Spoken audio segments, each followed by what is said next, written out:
They called her empty, broken, a stain on the bloodline. For 18 years, Liora Vance survived in the brutal Grey Fang territory, where every wolf awakened their beast by age 12. Every wolf except her. What they didn't know? She wasn't weak. She was poisoned. Tonight, while the entire pack celebrated the mating ceremony she was forbidden to attend, Liora would make a choice that would shatter everything they believed. She would walk into that gathering not as a victim, but as living proof of their darkest crime. If you're ready to see how a girl with no power brought an entire kingdom to its knees, stay until the end, hit that like button, and tell us in the comments what city you're watching from. The poison tasted like mint. Liora had been drinking it every morning for as long as she could remember. Her stepmother, Celeste, always brought it personally, a delicate porcelain cup filled with pale green liquid that smelled of herbs and honey. "Your tonic, dear," Celeste would say with that practiced smile. "For your health." For her health. That's what they'd told her for 18 years. The cup sat on her windowsill now, untouched, as Liora stared out at the celebration she would never be part of. Torches blazed across the ceremonial grounds, casting dancing shadows against the ancient stone amphitheater where the mating ceremony would take place. Wolves in their finest clothes moved like a living river toward the gathering, young women in silk gowns, young men with ceremonial markings painted across their bare shoulders. Everyone who had awakened their wolf would be there tonight. Everyone who mattered. Liora pressed her palm against the cold glass and felt nothing. No pulse of power. No beast stirring beneath her skin. Just the hollow ache that had defined her entire existence. Empty, they called her. The girl who never shifted. In the Grey Fang territory, where survival meant strength and strength meant transformation, she was less than nothing. A knock at the door made her turn. She already knew who it was. "Liora?" Her stepsister's voice dripped with false concern. "Are you decent?" Liora didn't answer. The door opened anyway. Mira Vance swept in like she owned the room, because in every way that mattered, she did. At 19, she was everything Liora wasn't. Tall, graceful, with rich auburn hair that caught the firelight and golden eyes that marked her as a true wolf. She wore a crimson gown that hugged her curves, cut low enough to display the ceremonial necklace that signified her status as an eligible she-wolf. Still sulking? Mira examined her reflection in Liora's mirror, adjusting her hair with practiced ease. "I thought you'd be used to it by now."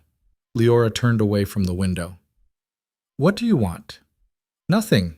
Mira's smile was sharp as broken glass. "Just wanted to say goodbye before I leave. You know, since you won't be there to see me claim my mate."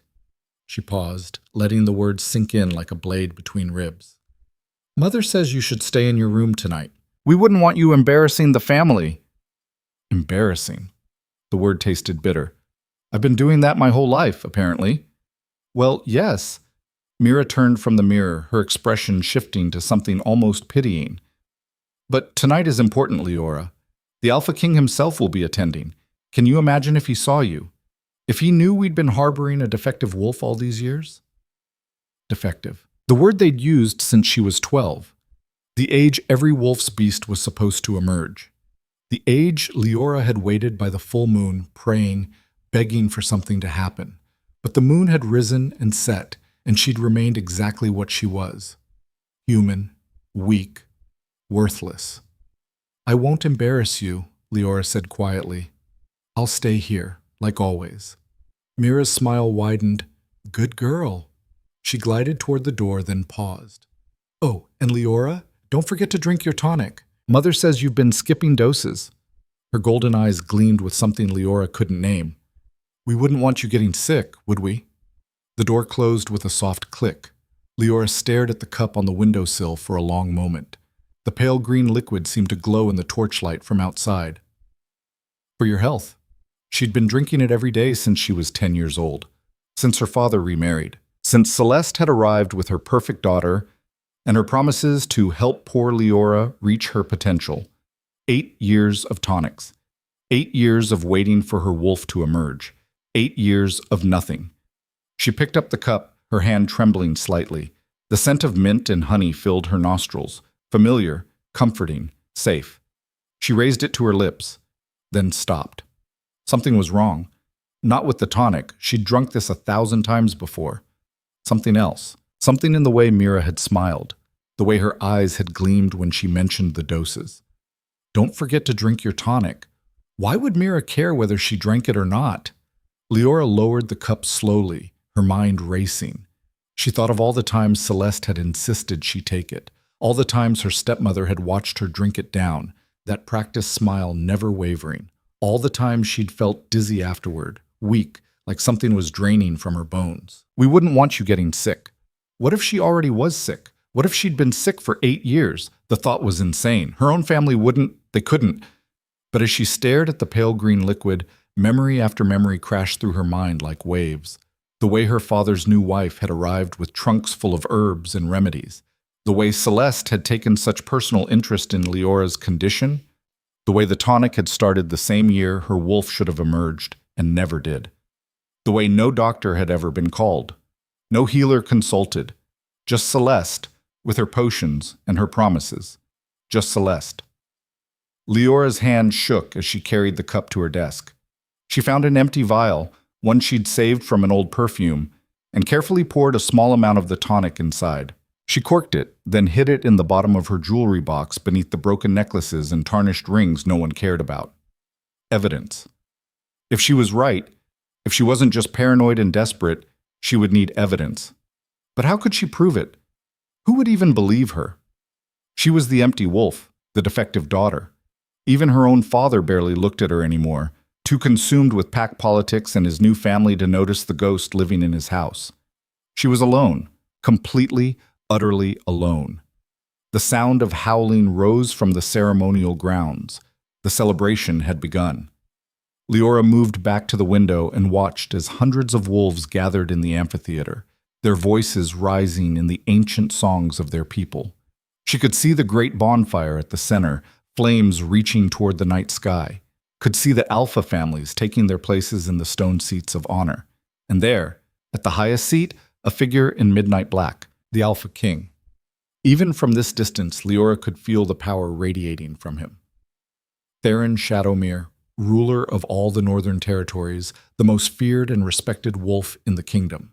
He'd come to witness the ceremony, to bless the matings, to remind every pack that they served at his pleasure. No one defied the Alpha King. No one even questioned him. Liora pressed her forehead against the glass, feeling the cool touch against her feverish skin. What was she even thinking? That she could walk down there and accuse her stepmother of poisoning her? That anyone would listen?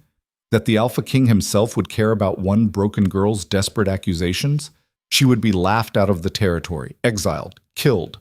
But the alternative was staying here, drinking the tonic, fading away until she became the ghost they already believed her to be. No. The word rose from somewhere deep inside her, somewhere she'd buried beneath years of shame and silence. No. Not anymore. Liora straightened, her reflection staring back at her from the dark window. Pale skin, dark hair that hung limp around her shoulders, gray eyes that had learned to expect nothing. She looked like a corpse, like something already dead. But she wasn't. Not yet. She turned from the window and opened her wardrobe. Most of her clothes were simple, practical, the kind of things you wore when no one looked at you anyway. But in the back, pushed behind everything else, hung a single dress her mother had made before she died. Deep blue silk, embroidered with silver stars, fitted to a body Liora had never grown into. Her mother had called it her destiny dress. The gown she would wear when her wolf emerged. Liora pulled it out, dust falling from the fabric like snow.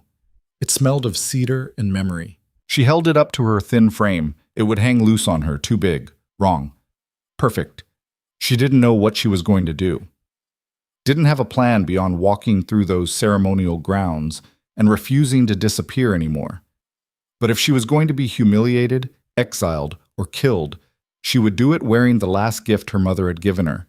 She would do it as someone who mattered. Tem. The amphitheater blazed with torchlight and ceremony. Liora stood at the edge of the gathering, her mother's blue dress hanging off her shoulders, her hair hastily pinned back with trembling fingers. No one had noticed her yet. They were too consumed with the ritual, with the powerful scent of wolves and smoke and destiny. She'd walked through the pack village like a spirit, moving through shadows and between buildings, her heart hammering so hard she thought it might break through her ribs. She'd expected someone to stop her, expected guards to grab her arms and drag her back to her room, but no one had, because no one watched the empty wolf. No one cared where she went. Until now. She took a step forward, then another. The ceremonial grounds spread before her in concentric circles, the bonfire at the center, surrounded by the young wolves being presented, then the families in their designated sections, then the alpha families in their stone seats, and finally, at the highest point, the Alpha King's throne. Theron Shadowmere sat perfectly still, his dark eyes surveying the ceremony with the patience of a predator. He wore black leather and silver chains, his presence so commanding that even the fire seemed to bend toward him. Liora's feet carried her forward before her mind could stop them. She walked past the outer ring where the unmated wolves whispered and laughed, past the family sections where her father sat beside Celeste and Mira, their attention focused on the ceremony, past the guards who stood at attention, their eyes scanning for threats that didn't look like a thin girl in an old dress. She walked until she reached the presentation circle, the sacred space where only those being offered for mating were allowed. That's when the whispers started. Is that? What is she doing here? Who let her in? Someone get her out before… Liora? Her father's voice cut through the murmurs like a whip. She turned to see him rising from his seat, his face flushing with fury and embarrassment. What in the name of the moon do you think you're doing? Celeste's hand flew to her mouth in practiced shock. Mira's golden eyes widened with something that might have been fear. The entire ceremony ground to a halt. Hundreds of wolves turned to stare at the empty girl who dared to walk into sacred ground. Liora's voice came out smaller than she'd wanted. I have something to say. You have nothing to say. Her father stormed toward her, grabbing her arm with bruising force. You were told to stay in your room. You were told, enough! The single word fell like a stone into still water. Every wolf in the amphitheater froze. Theron Shadowmere had risen from his throne. He descended the steps with the fluid grace of a born predator, his dark eyes locked on Liora with an intensity that made her knees weak. The crowd parted before him like water before a shark. He stopped 3 feet from her, close enough that she could see the silver flecks in his black eyes, the ancient scars that marked his arms, the power that radiated from him like heat from a forge. You interrupt a sacred ceremony, he said, his voice low and dangerous. You violate the protocols of your pack. You stand in the presentation circle without permission. He tilted his head slightly. Tell me why I shouldn't have you dragged from here in chains. Liora's father released her arm like it had burned him. The entire pack held its breath. She should run, should beg forgiveness, should collapse and let them take her away. Instead, she met the Alpha King's eyes and spoke the truth that had been burning inside her for 8 years. Because I'm not empty, she said. I was made empty, and I can prove it. Silence crashed over the amphitheater like a wave. Theron's expression didn't change, but something shifted in his eyes. Interest. Calculation. Explain, he commanded. Liora's hand shook as she reached into the small pocket she'd sewn into her dress. She pulled out the vial of pale green liquid, holding it up so the firelight shone through it. For 8 years, my stepmother has been giving me this tonic. Every day. She told me it was for my health. Her voice grew stronger. But I never got better. I never awakened. I just got weaker, emptier. She turned to face Celeste, who sat frozen in her seat, her practiced smile finally cracking. Because it wasn't medicine, was it, Mother? This is absurd, Celeste said, but her voice wavered. The girl is delusional. She's always been… Broken? Liora cut her off. Defective?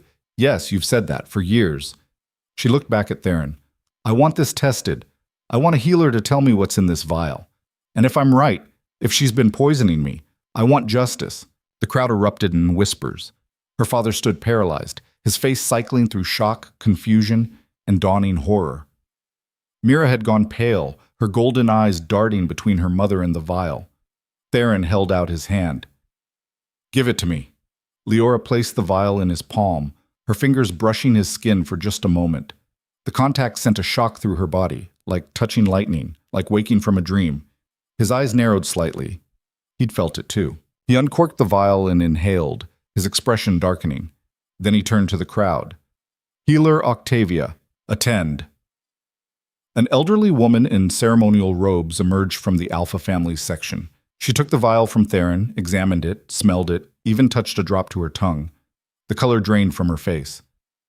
Wolfsbane, she said, her voice trembling, mixed with shadowroot and midnight thistle, a suppression poison. She looked at Liora with wide eyes. Long-term exposure would prevent transformation entirely.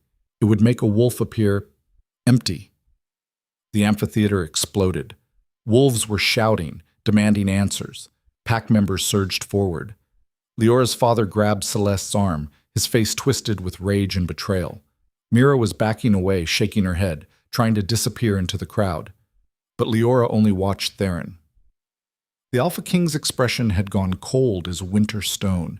He turned to Celeste with eyes that promised death. You poisoned your own daughter, he said softly, to keep her weak, to keep her from challenging your bloodline. He moved toward her with terrifying slowness. Do you deny it? Celeste stood, drawing herself up with desperate dignity. She's not my daughter. She's a mistake, a weak link in a powerful bloodline. Her mask had finally shattered, revealing the contempt beneath. I did what was necessary to protect my child's future, to ensure the pack wouldn't be burdened with enough. Theron's voice cracked like thunder. You have confessed before the Alpha King and the assembled packs. You have violated the most sacred laws of our people. He turned to the guards. Take her. Take the daughter as well. I smell her guilt in every breath. Guards moved forward. Celeste screamed, struggling against their grip.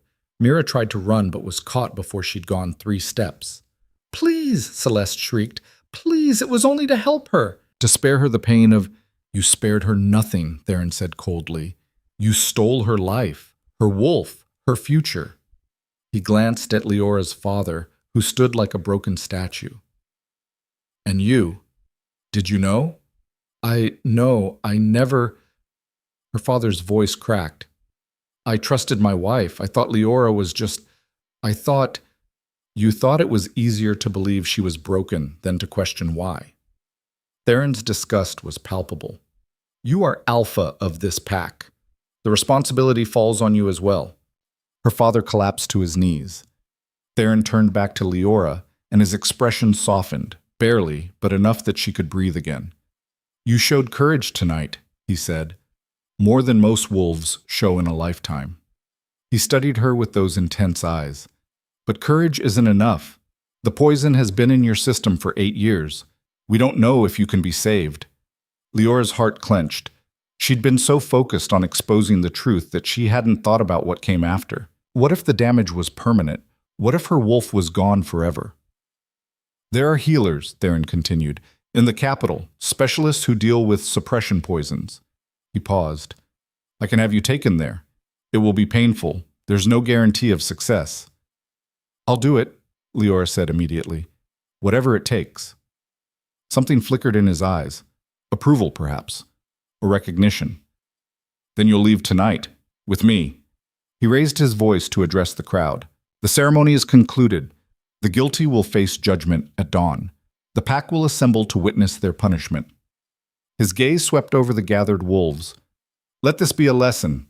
There is no crime darker than betraying your own blood, and there is no mercy for those who do. The crowd began to disperse, wolves murmuring and casting glances at Liora, some pitying, some curious, some angry on her behalf. Her father remained on his knees, destroyed. Celeste and Mira were being dragged away, still screaming protests and curses.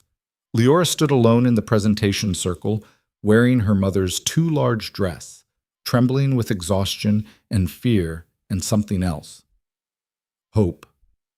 For the first time in 8 years, she had hope. Theron gestured to one of his guards. Prepare a carriage. We leave within the hour. He looked at Liora. Get what you need from your room. Anything that matters. I don't have anything, she said honestly. Nothing that matters. He studied her for a long moment, then nodded slowly. Then we leave now, Sheb. The carriage moved through the night like a shadow, pulled by 6 massive wolves in harness form. Liora sat across from the Alpha King, wrapped in a thick fur cloak one of his guards had provided, watching the Greyfang territory disappear behind them. She'd left without saying goodbye to her father, without looking back at the house that had been her prison for 8 years.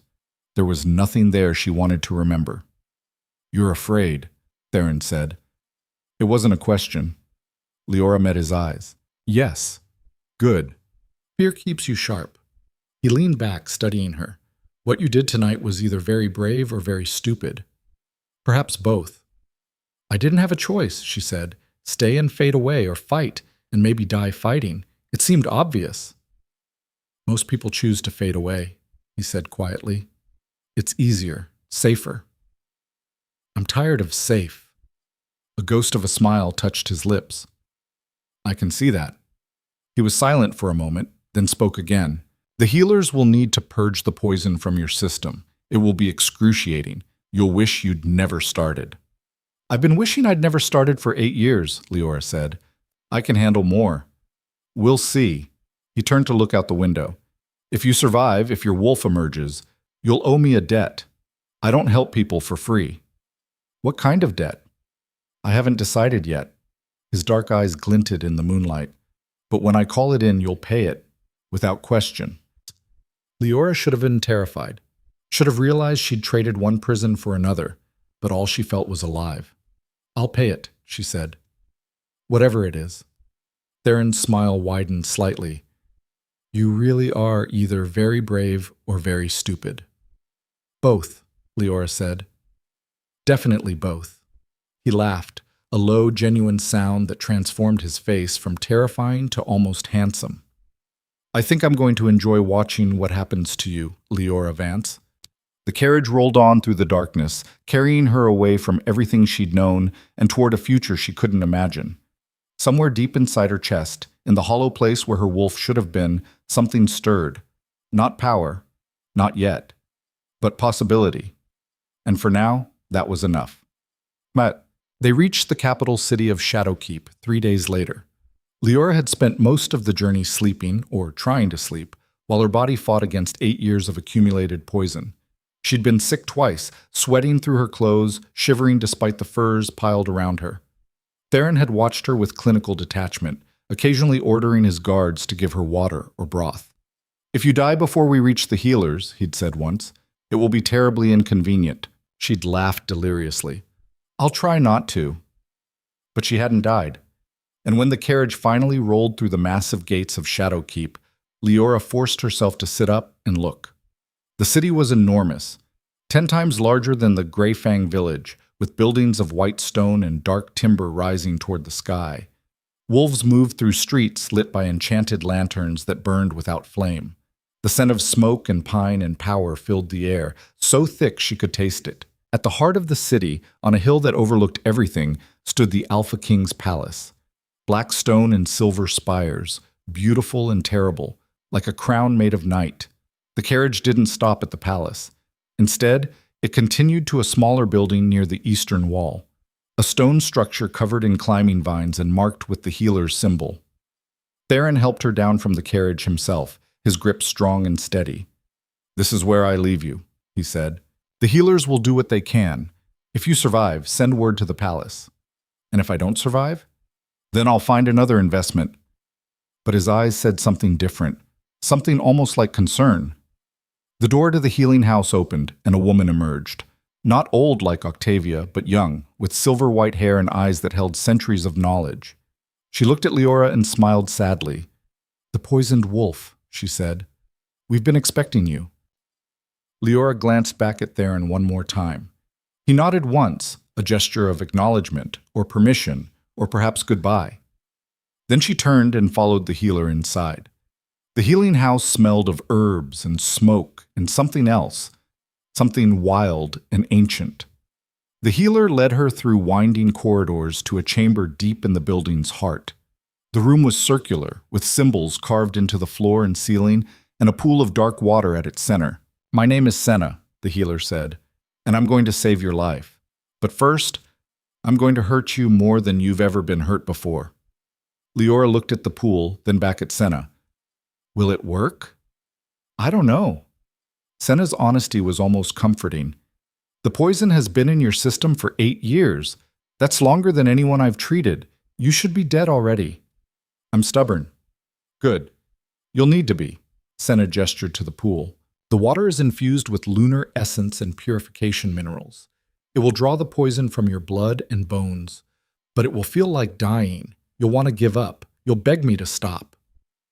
I won't, Liora said. Everyone says that. Senna's expression was kind but firm. And everyone begs. Liora walked to the edge of the pool and looked down into the dark water. She could see her reflection, still pale, still thin, still empty. Not for much longer. She removed the fur cloak, then the blue dress, standing in just her thin shift. The chamber was cold, but she barely felt it. When you're ready, Senna said. Step in. Liora took a breath, possibly her last as an empty wolf, and stepped into the pool. The water was freezing. It wrapped around her ankles, then her calves, then her thighs as she waded deeper. When it reached her waist, the pain began. Not cold, not heat. Something worse, like her blood was turning to acid, like her bones were splintering from the inside out. She gasped, stumbling, but forced herself to keep moving. Deeper, deeper. When the water reached her chest, she started screaming. Senna's voice came from somewhere far away. Let it happen. Let it burn out the poison. Don't fight it. But every instinct screamed at her to fight, to climb out, to run. The pain was beyond anything she'd imagined, like her entire body was being unmade and remade in fire and ice and lightning. She went under. The dark water closed over her head, and Liora Vance, the empty wolf, the poisoned daughter, the girl they'd tried to erase, she drowned. And in the drowning, something woke up. Deep in her chest, in the hollow place where her wolf should have been, something stirred.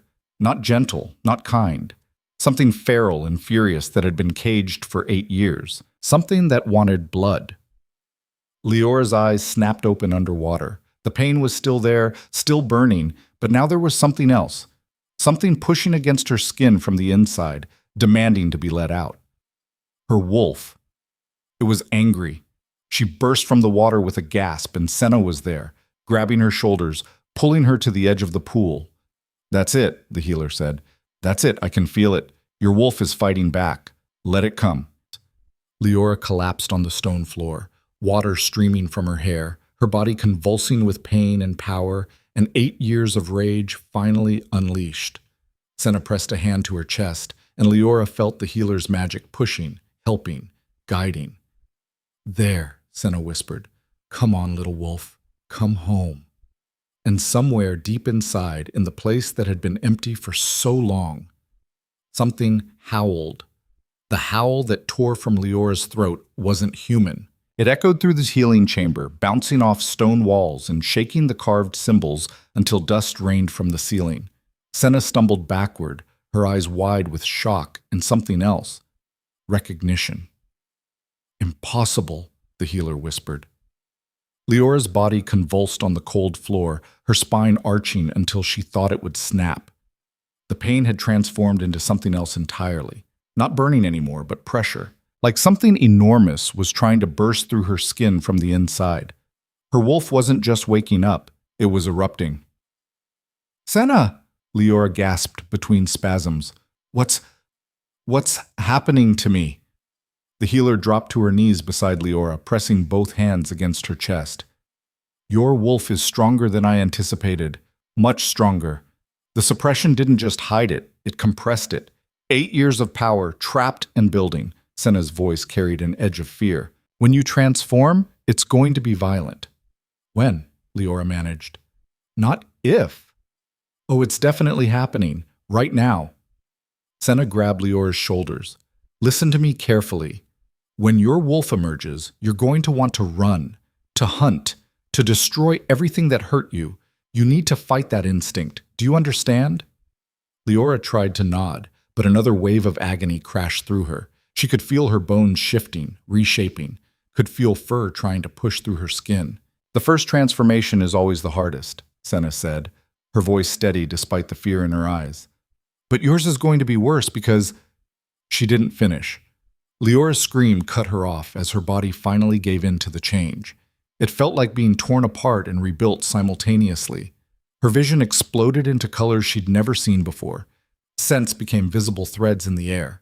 Sounds turned into physical sensations against her skin. She could hear heartbeats from 3 floors above them, could smell the fear on Senna's breath, could taste the moonlight filtering through the barred windows. Her hands became paws, her spine elongated. Her face stretched into a muzzle filled with teeth that could tear through bone. And then, in one final surge of impossible pain, silence.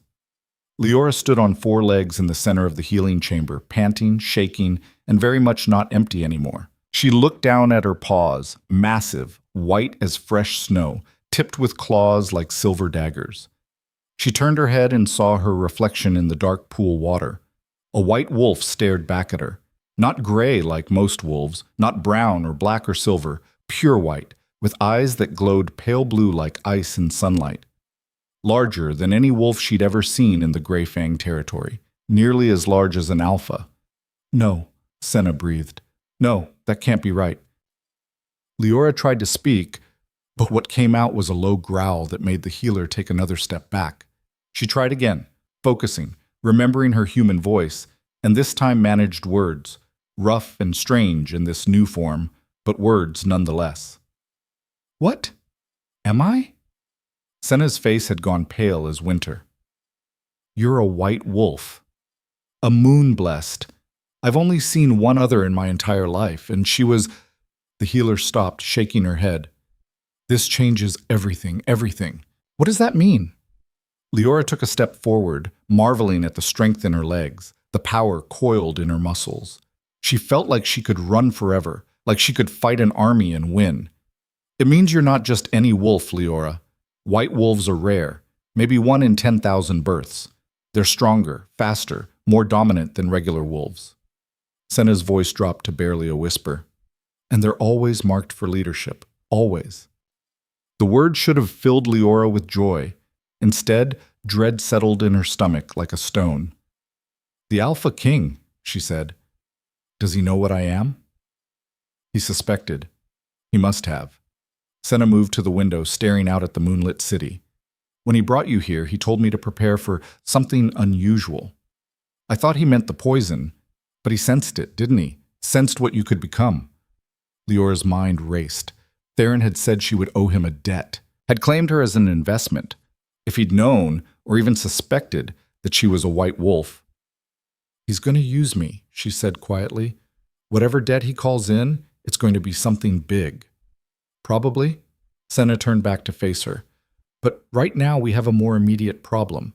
You need to learn to shift back before dawn, and you need to learn to control your wolf before someone gets hurt." "I feel fine," Liora said. And she did. Better than fine. She felt incredible, strong, whole.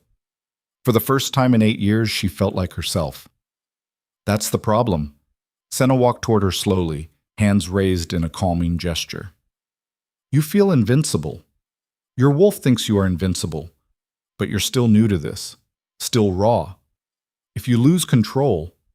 A door slammed somewhere above them. Footsteps echoed through the building, heavy, purposeful, multiple people. Senna's expression shifted to alarm. "We need to get you shifted back, now." "I don't know how," Liora admitted. The footsteps were getting closer. She could hear voices now, male, authoritative. "Close your eyes," Senna commanded. "Think of your human form. Picture yourself as you were, your hands, your face." "Healer Senna!" a voice boomed from the corridor outside. "Open this door, by order of the Alpha King." Senna cursed under her breath. "We're out of time." She looked at Liora with desperate urgency. "When they come in, do not attack, do not growl. Do not show any aggression whatsoever. White wolves trigger dominance challenges instinctively. If you fight them..." The door burst open.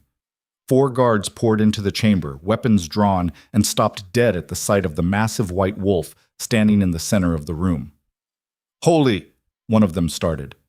"Back away!" Senna stepped between Liora and the guards. "She's under my protection. She's not a threat." The lead guard, a scarred veteran with graying hair, kept his sword pointed at Liora. "We received reports of an unauthorized transformation, a disruption in the healing house." His eyes never left Liora's. "We're here to contain the situation." "There's nothing to contain," Senna said firmly. This is a patient undergoing treatment. She's completely under control. Liora felt her wolf bristle at the sword pointed at her, felt the instinct to attack, to show these males who was dominant, to prove she wasn't afraid. She remembered Senna's warning and forced herself to sit, to lower her head slightly, to make herself appear non-threatening even as every fiber of her being screamed to fight. The guard's eyes narrowed. That's a white wolf. Yes, Senna said. White wolves are alpha class. They're supposed to be reported to the High Council immediately. I'm aware of protocol. Then you know we need to take her into custody until the Alpha King decides what to do with her. The guard's grip tightened on his sword. Step aside, healer. No. Senna's voice carried steel. She's my patient. She stays here until I deem her stable enough to... It's okay, Liora said, her wolf voice rumbling through the chamber.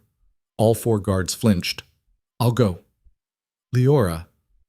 I came here as the Alpha King's investment, Liora continued, meeting the lead guard's eyes. If he wants to collect, I won't hide. She stood, showcasing her full height, easily matching the largest guard. Take me to him. The guards exchanged glances. The lead one lowered his sword slightly. Can you shift back? Not yet. Then we'll need to restrain you. Protocol for uncontrolled transformations. I'm controlled, Liora growled. But if it makes you feel safer to put chains on me, go ahead. The guard studied her for a long moment, then sheathed his sword. No chains, but you walk between us. Any sign of aggression, and we put you down. Clear? Crystal? Senna grabbed Liora's muzzle, forcing eye contact. Be careful. The Alpha King isn't the only one who's going to have opinions about what you are. The High Council, the other Alphas, they're going to see you as a threat to their power. She lowered her voice. Trust no one, not even Theron. I don't trust anyone, Liora said. I learned that lesson 8 years ago. The healer's expression softened with something like sadness. Then maybe you'll survive this after all. The guards formed a square around Liora, 2 in front and 2 behind, as they escorted her through the healing house corridors. Wolves pressed against walls as they passed, staring at the massive white wolf with mixtures of awe and fear.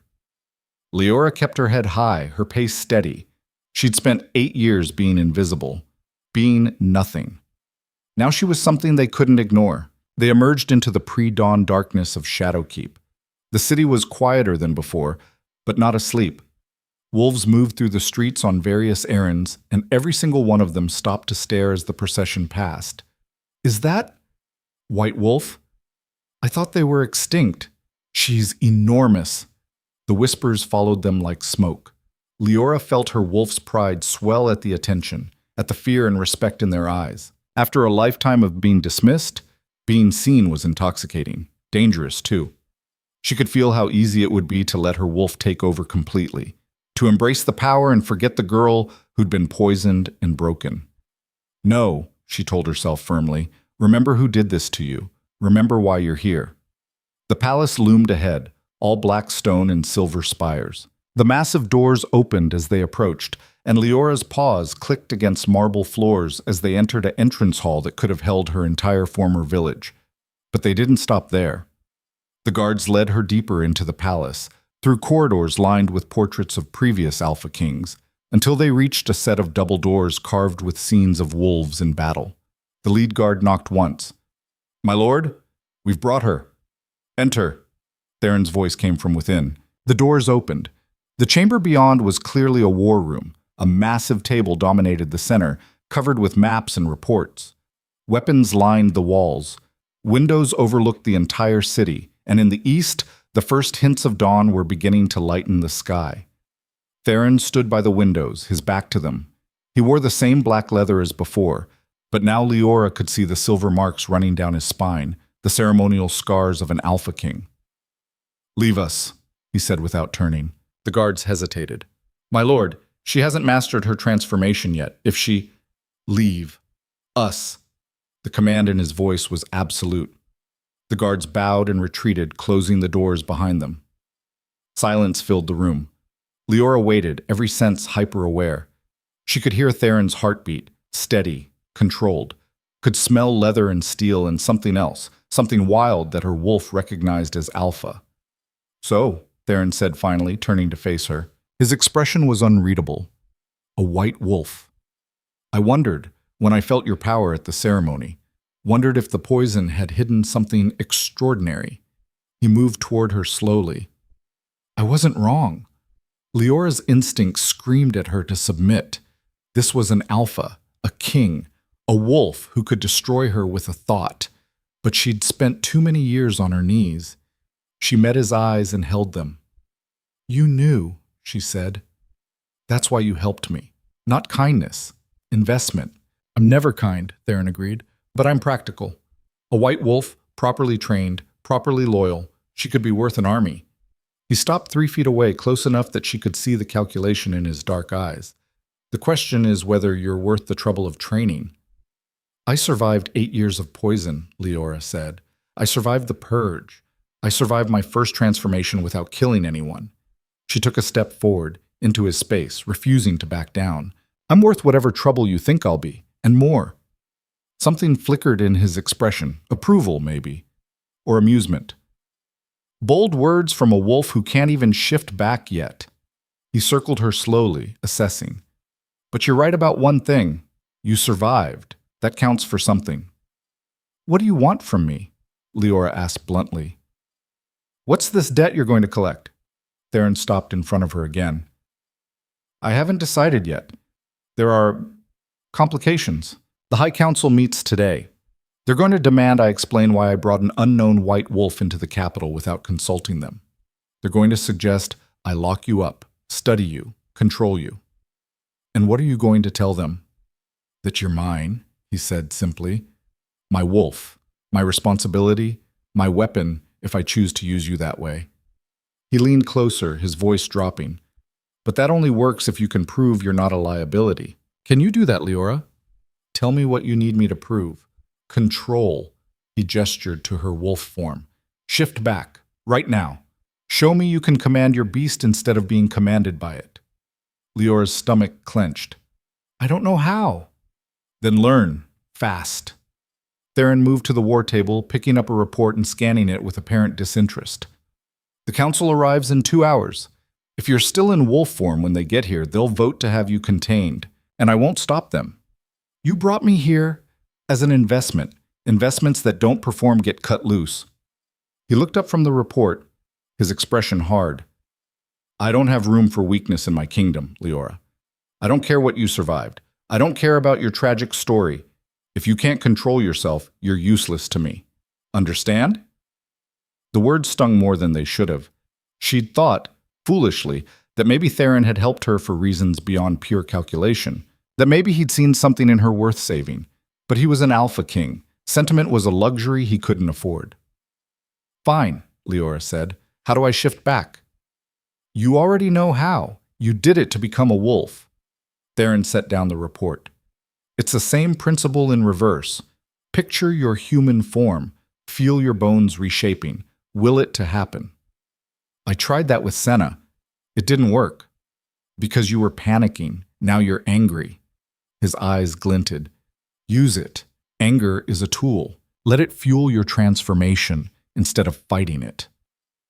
Liora closed her eyes and tried to follow his instructions.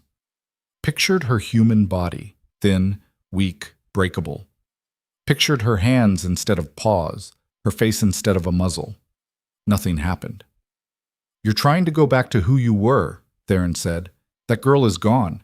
The poison burned her away. You need to picture who you are now. I don't know who that is, Liora admitted. Yes, you do. He moved closer, and she felt his hand touch her head. Not aggressive, but firm.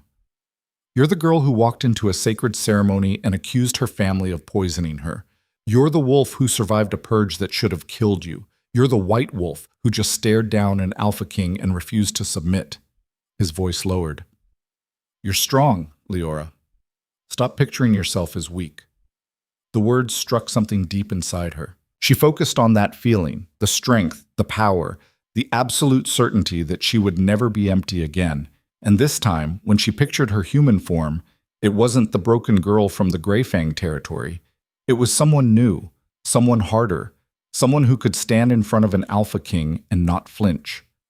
The transformation was faster this time, less painful. Her bones shifted smoothly, her fur receded, her muzzle shortened back into a human face. Within seconds, she was standing on two legs again, naked and shaking, but human.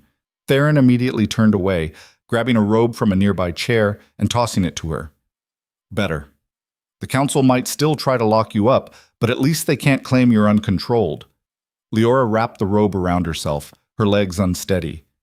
What happens at this meeting? They'll demand answers. I'll give them the minimum necessary. He turned back to face her, his expression serious. But here's what you need to understand. White wolves are political dynamite. The last one who emerged tried to overthrow the entire council system. It took 5 alpha armies to bring her down. I'm not trying to overthrow anyone. Doesn't matter. They'll see you as a potential threat regardless. Theron crossed his arms. Your best chance is to appear useful but not ambitious. Strong but not challenging. Can you do that? You want me to play weak? I want you to play smart. He moved to the windows, watching the sunrise. The council fears change. They fear power they can't control. If you walk in there acting like a challenge to their authority, they'll unite against you. But if you walk in as my subordinate, my student, they might tolerate you long enough to see your value. Liora's pride burned at the suggestion. After fighting so hard to prove she wasn't weak, he wanted her to pretend submission. But she understood the game, and she'd played it before. Years of lowering her eyes, of making herself small, of surviving by being overlooked. I can do that, she said quietly. Good. Theron glanced at her. There's a bathing chamber through that door. Clean yourself up. There's clothes in the wardrobe. Find something that fits. When you're ready, someone will escort you to the council chamber. Liora started toward the door, then paused. Theron, what you said about owing you a debt, is this it? Playing politics for the council? No. His answer was immediate and definite. When I call in your debt, you'll know. This is just survival. The debt is something else entirely. She wanted to ask what, but the look in his eyes told her the conversation was over. She went into the bathing chamber and closed the door. The room was stunning, all marble and silver, with a pool-sized bath already filled with steaming water. Liora shed the robe and sank into the heat, letting it ease her trembling muscles. She stared at her reflection in the water. Same dark hair, same gray eyes. But something fundamental had changed. She looked harder. Like the girl she'd been had been burned away, leaving someone else behind. Someone who could survive this. She washed quickly, then found the wardrobe Theron had mentioned. Most of the clothes were too large, clearly meant for male guards. But she found a simple black dress that fit reasonably well. No jewelry, no ornamentation. Nothing that would draw attention. Perfect. When she emerged, a female servant was waiting, a middle-aged wolf with kind eyes and silver-streaked hair. This way, miss, the woman said, gesturing down the corridor. The council is assembling. Liora followed her through the palace, her heart hammering. She'd faced her stepmother's poison, faced the purge, faced her first transformation. But somehow, walking into a room full of powerful wolves who saw her as a threat felt more terrifying than all of it combined. The servant led her to a set of massive doors guarded by 2 armed wolves. They opened the doors without question, revealing a circular chamber with tiered seating rising toward the ceiling. 12 wolves sat in high-backed chairs arranged in a semicircle, the High Council. And at the center, in a throne-like chair raised above the others, sat Theron. Every head turned as Liora entered. "Ah," said an elderly male wolf with a white beard and eyes like frozen amber. "The White Wolf. We were just discussing you." Liora stopped at the center of the chamber, acutely aware of 12 pairs of eyes studying her like she was a specimen under glass. "Counselors," Theron said smoothly, "this is Liora Vance. As I informed you this morning, she emerged as a white wolf during treatment for suppression poisoning." Suppression poisoning that went undetected for 8 years, a female counselor with sharp features noted. Rather convenient, don't you think, that she only revealed this after the Alpha King showed interest? Are you suggesting she poisoned herself? Theron's voice carried an edge of danger. I'm suggesting, the woman continued carefully, that white wolves have historically been deceptive, manipulative. We'd be fools to take her story at face value. I have a healer's testimony, Theron said. Physical evidence of the poison, witnesses from the Grey Fang territory who saw...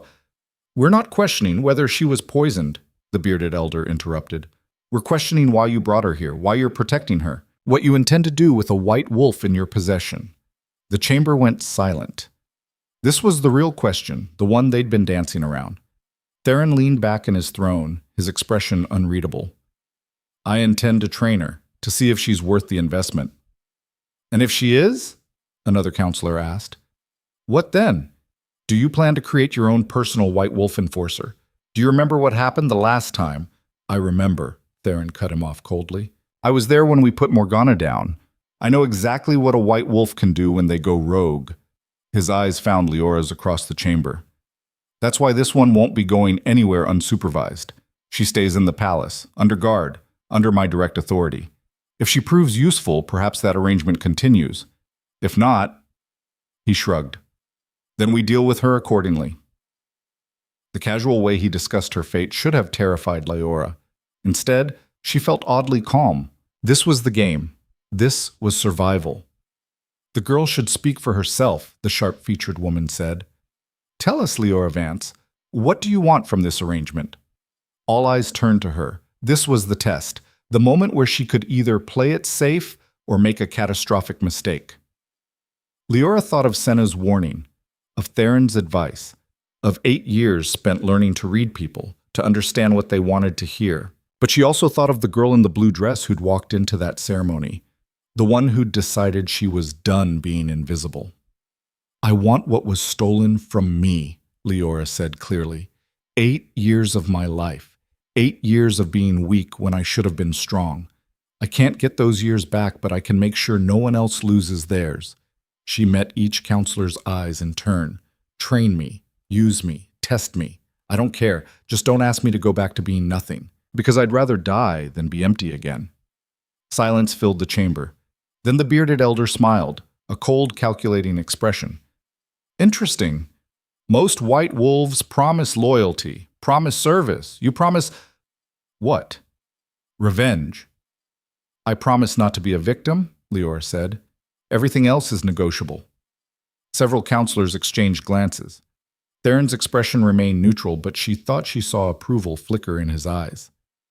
Very well, the elder said finally.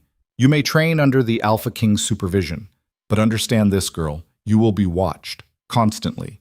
Any sign of aggression toward the council, any indication that you're building power bases or forming alliances, and we will not hesitate to put you down like we did Morgana. Are we clear? Crystal, Liora said. Then this session is concluded.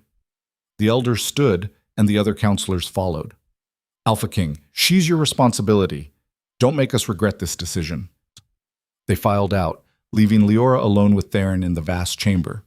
He descended from his throne and walked toward her, his expression still unreadable. That was either brilliant or suicidal, he said. I haven't decided which. I told them the truth, Liora said. The truth is often suicidal. He stopped in front of her. But it worked. They think you're too honest to be scheming, too damaged to be ambitious. He paused. Are you? I don't know yet, Liora admitted. A week ago, I was nobody. Now I'm a white wolf in the Alpha King's palace. I'm still figuring out what that means. Figure it out fast, because tomorrow your real training begins. Theron turned to leave, then stopped. One more thing. Your stepmother and stepsister. The council has agreed to your sentencing request. They'll be exiled at dawn. If you want to watch, you're permitted to attend. Leora's breath caught. She'd almost forgotten about them in the chaos of everything else. Celeste and Mira, the ones who'd poisoned her, who'd stolen her life. Tomorrow, they would face justice, and she would be there to see it. I'll attend, she said. Theron nodded once and left the chamber, leaving Liora standing alone in the vast circular room where her fate had just been decided. She looked up at the empty throne, at the symbols of power carved into the walls, at the windows showing the rising sun over Shadowkeep. She'd survived the poison, survived the purge, survived the council. Now came the hard part, surviving what she'd become. The exile platform stood at the edge of the city, where Shadowkeep's stone walls gave way to the wild territories beyond. Liora arrived before dawn, escorted by 2 silent guards who positioned themselves at a respectful distance. They'd learned quickly that she didn't run, didn't need chains. She simply waited. The platform itself was ancient, weathered wood stained dark by centuries of judgment. Iron posts rose from each corner, meant for binding prisoners during public punishments. But exile required no binding, just humiliation. Just the knowledge that you were being cast out from everything you'd ever known into a wilderness that didn't care whether you lived or died. Liora pulled her cloak tighter against the pre-dawn cold and tried to feel something. Satisfaction. Vindication. The sweet taste of revenge. Instead, she felt hollow. "You came." The voice made her turn. Theron emerged from the shadows, dressed for combat rather than ceremony, leather armor, dual blades strapped to his back. "I wasn't certain you would." "Why wouldn't I? This is what I asked for." "Because watching someone get what they deserve isn't always as satisfying as we imagine." He moved to stand beside her, both of them facing the empty platform. "Sometimes it just reminds us of what we lost along the way." Liora didn't answer. Couldn't, because he was right, and she hated that he understood. The sky began to lighten in the east, painting the clouds in shades of blood and gold. Torches blazed to life around the platform as wolves began to gather, not the massive crowd from the mating ceremony, but enough. Witnesses, people who needed to see that justice existed in the Alpha King's territory. Then they brought out the prisoners. Celeste walked with her head high, defiant even in chains. They'd stripped her of her fine clothes, leaving her in a simple gray shift that marked her as condemned. Her dark hair hung loose around her shoulders, and her eyes, those calculating eyes that had smiled while feeding Liora poison, swept across the crowd with contempt. Mira was less composed. Her auburn hair was tangled, her face blotchy from crying. She stumbled as the guards pushed her forward, nearly falling before catching herself on the platform's edge. A third figure followed them, Leora's father. She hadn't expected him. He wasn't being exiled, hadn't been convicted of anything except willful blindness. But he walked behind his wife and daughter like a ghost, his face aged a decade in the few days since the ceremony. The guards chained Celeste and Mira to the posts. Her father stood off to the side, unbound but trapped by something worse than iron. A herald stepped forward, unfurling a scroll. By order of the High Council and decree of the Alpha King, Celeste Vance and Mira Vance are hereby convicted of the crime of suppression poisoning, a violation of the most sacred laws of our people. Their punishment, permanent exile from all wolf territories. They are cast out, forbidden to seek pack protection, forbidden to return under penalty of death. Let their names be struck from pack records. Let their bloodline be erased. The words echoed across the platform. Celeste's expression never wavered, but Mira broke. "Please!" She pulled against her chains, her voice cracking. "Please, I didn't know. Mother never told me what was in the tonic. I thought we were helping her." Tears streamed down her face as she turned to Liora. "You have to believe me. I never wanted to hurt you." Liora felt every eye turn to her, felt the weight of the moment, the expectation that she would rage, would demand their deaths, would show them the same cruelty they'd shown her. Instead, she stepped forward until she was close enough to see her stepsister's face clearly. "You knew," Liora said quietly. "Maybe not the details, maybe not the exact poison, but you knew I was being suppressed. You knew because you benefited from it every single day." She glanced at Celeste. "You both did." "I was 17 when it started," Mira sobbed. "What was I supposed to do?" "Tell someone. Help me. Do anything except watch me fade away while you took everything that should have been mine." Leora's voice remained steady, empty of the rage Mira probably expected. "But you didn't. You chose your comfort over my life. Now you get to see what life without comfort looks like." She turned to walk away, but Celeste's voice stopped her. "Do you feel powerful now?" Her stepmother's words dripped venom. "Standing there in your borrowed clothes, in your borrowed palace, playing at being important? You're still the same weak little girl who couldn't survive without someone else fighting your battles." Liora turned back slowly. "You're right. I couldn't fight my own battles because you poisoned me for 8 years to make sure I'd never be strong enough to fight back." She met Celeste's hate-filled eyes. "But I survived anyway. I survived you, and now I'm the white wolf who gets to watch you walk into the wilderness with nothing but the clothes on your back. Who's weak now?" Celeste lunged against her chain, snarling. "You think you've won? You think being the Alpha King's pet makes you safe? You're a novelty girl, a curiosity. The moment he gets bored, the moment you're no longer useful, they'll throw you away just like we did. The words hit harder than they should have, because part of Liora wondered if Celeste was right. Maybe, Liora said, but at least I'll have the chance to find out. You won't even have that. The herald cleared his throat.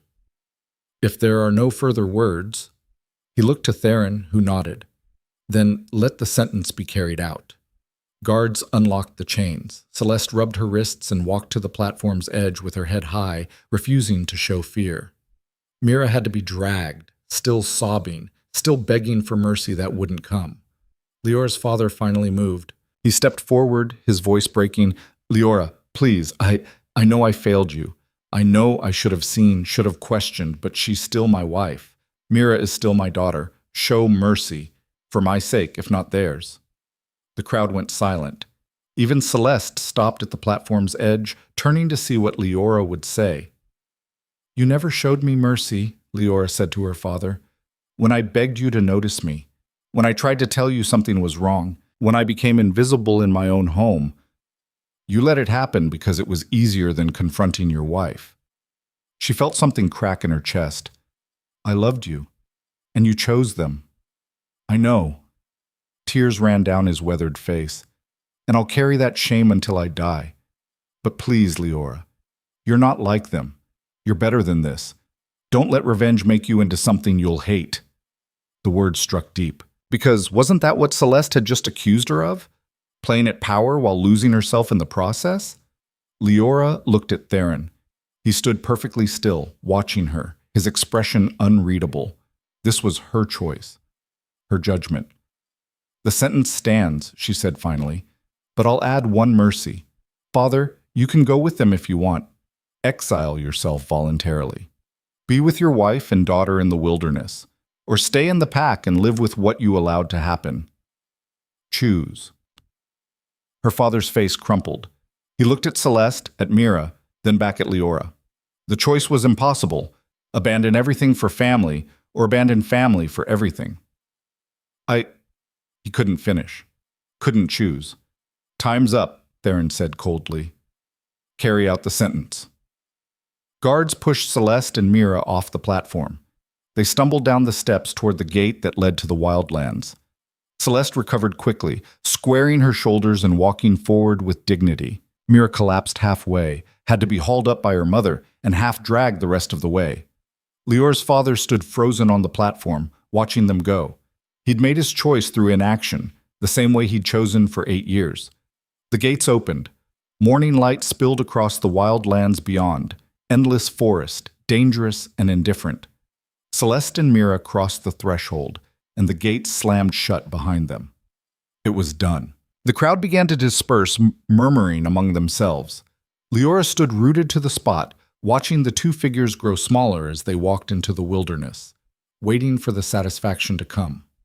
It didn't. Come, Theron said, touching her shoulder briefly. We need to talk. She followed him away from the platform, through the waking city to the palace. But instead of leading her to his war room, he took her to the training grounds, a vast courtyard surrounded by high walls with weapon racks, combat circles, and obstacles scattered across packed dirt. 3 wolves waited there, 2 males and a female, all wearing training leathers, all radiating the kind of power that marked them as elite warriors. These are your instructors, Theron said. Cade handles weapons and combat tactics. He gestured to a scarred male with ice-blue eyes. Vera teaches transformation control and wolf combat. The female, compact and dangerous-looking, nodded curtly. And Marcus specializes in tracking, survival, and field operations. The third wolf, lean and rangy, studied Liora like she was prey he was evaluating. I don't understand, Liora said. What is this? Your training. Theron's tone left no room for argument. Starting now. You wanted not to be weak? Good. We're going to make sure you never are again. He turned to leave, then paused. Oh, and Liora?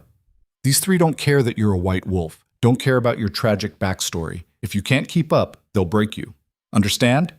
She met the 3 instructors' eyes and saw 0 sympathy, only calculation. I understand. Good. Theron walked away, leaving her alone with the three wolves who were apparently going to turn her into something useful or destroy her trying. Cade stepped forward first. White wolf or not, you're starting from nothing. You've never been trained to fight, never learned to use your transformation as a weapon. You're raw material, and we're going to shape you. He picked up 2 training swords from a nearby rack and tossed one to her. Let's see what you can do. Liora caught the sword awkwardly. She'd never held a weapon before. Didn't know the first thing about using one. Cade attacked without warning. She barely got the blade up in time to block. The impact jarred her arms, nearly knocked the sword from her grip. He pressed the attack, moving with fluid precision, forcing her backward. Fight back! He barked. She tried, swung wildly, desperately. He deflected every attempt with almost casual ease, then swept her legs out from under her. She hit the ground hard, the breath knocked from her lungs. Pathetic. Cade stood over her. Again. She struggled to her feet, gripped the sword tighter. He attacked again, and again she found herself on the ground within seconds. Again. Over and over. He knocked her down, commanded her to rise, knocked her down again. No instruction, no guidance, just brutal, relentless demonstration of how far she had to go. After the 10th time, Liora stayed down, gasping for air, her body screaming in pain. Done already? Vera asked, her tone mocking. The white wolf can't handle a few training rounds. I don't know how to fight, Liora snapped. I've never... We know, Marcus circled her slowly. That's the point. You need to learn that your wolf form means nothing without skill. That being special doesn't make you strong. He knelt beside her. But here's the good news. You're going to learn faster than any wolf we've ever trained. Know why? Why? Because you're terrified of being weak again. His smile was sharp. Fear is an excellent teacher. Liora pushed herself upright, ignoring the protest from her bruised muscles. Then teach me. Cade's expression shifted slightly, maybe approval. That's more like it. On your feet. She stood, raised the sword. This time, when he attacked, she focused on watching his movements instead of just reacting. Still got knocked down, but she learned something. Saw how he shifted his weight before striking. Saw the pattern in his attacks. Better, Cade said. Again. They drilled her for hours. Cade with weapons, Vera with transformation exercises, Marcus with endurance training. By midday, Liora could barely stand. Her hands bled from blisters. Her muscles had moved past pain into a numb burning that suggested they'd given up entirely. Lunch break, Vera announced, tossing her a water skin. 15 minutes. Then we start real training. Liora stared at her. That wasn't real training? That was assessment. Now we know what we're working with. Vera's smile was predatory. The real training is going to be much worse. The next 2 weeks blurred into an endless cycle of pain and progress. Liora woke before dawn, trained until her body gave out, was allowed minimal sleep, then started again. The instructor showed no mercy, no patience with failure.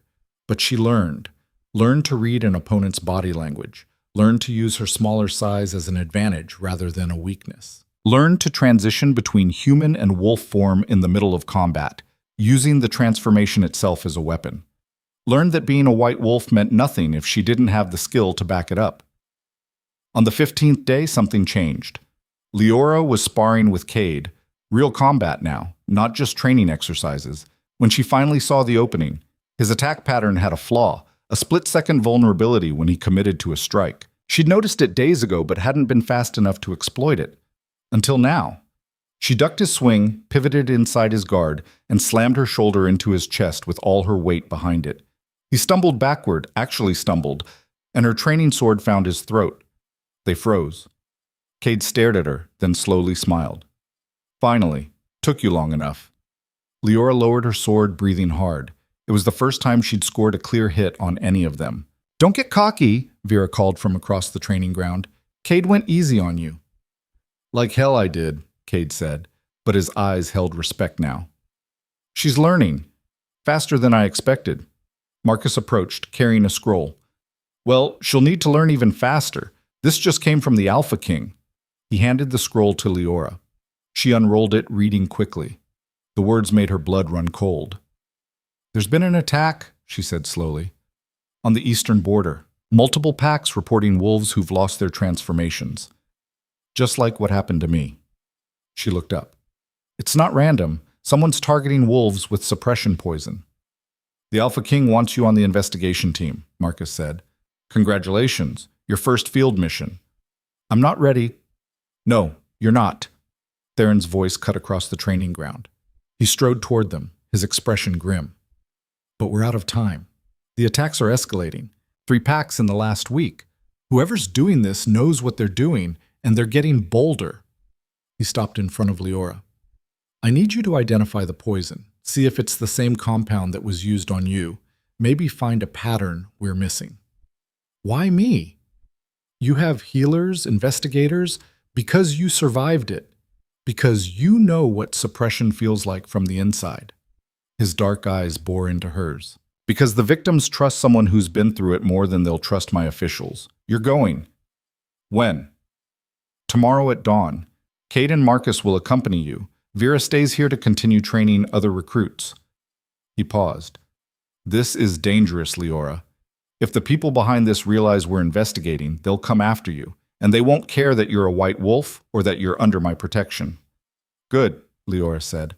"I'd like to meet them." Theron's expression shifted to something almost like amusement. "I'm starting to think Celeste was right about one thing. You are becoming dangerous. You wanted me trained, wanted me useful." Liora met his eyes. "This is what useful looks like." "So it is." He turned to the instructors. "Get her ready. Weapons, supplies, field gear. I want her equipped like any other operative." He glanced back at Liora. "And Liora? Try not to die on your first mission. The council would be insufferable about it." He left. The 3 instructors exchanged glances. "Well," Cade said finally, "this should be interesting. Come on, White Wolf. Let's make sure you know how to stay alive out there." They spent the rest of the day on intensive field training, tracking, concealment, emergency protocols. Marcus drilled her on survival scenarios until she could recite responses in her sleep. Vera taught her emergency transformation techniques for when she was injured or exhausted. Cade made sure she could handle her weapons with her eyes closed. By nightfall, Liora was exhausted and terrified and more alive than she'd felt in weeks. She returned to her chambers in the palace, a small suite near the training grounds that had become her home. Someone had left a package on her bed. She unwrapped it carefully, revealing a set of combat leathers in deep black, fitted to her measurements. A note was tucked inside. "For the white wolf who refuses to stay hidden, try not to get blood on it immediately." T. Liora held up the leather jacket, feeling the quality craftsmanship, the reinforced seams designed to handle transformation stress. It was beautiful, practical, deadly. She tried it on, studying herself in the mirror. The girl from the Greyfang territory was completely gone now. In her place stood someone hard and dangerous, wearing the Alpha King's colors, armed and trained and ready for war.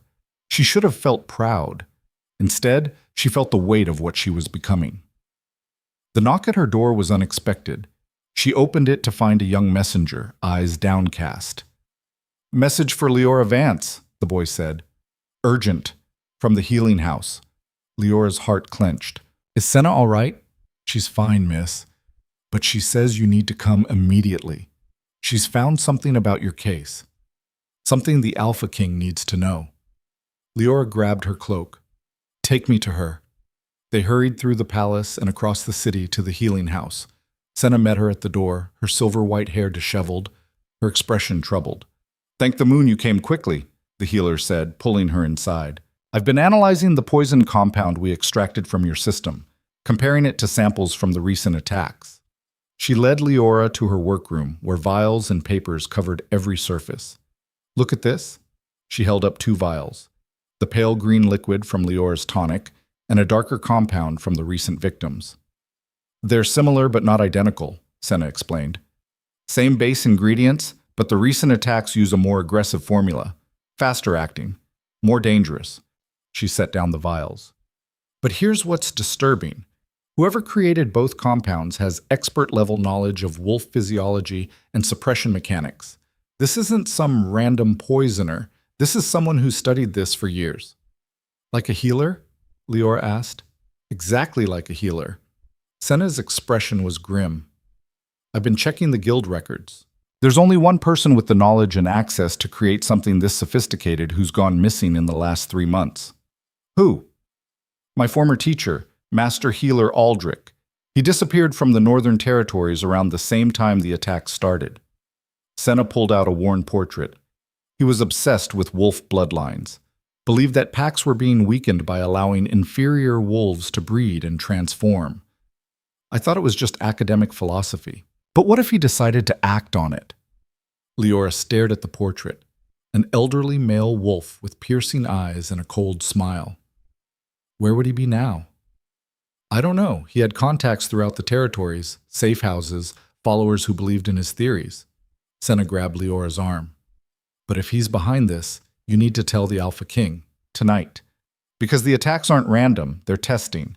And when he's refined the formula enough, she trailed off, leaving the terrible implication hanging. He'll try to suppress entire packs, Liora finished, just like Celeste did to me, but on a massive scale. Yes.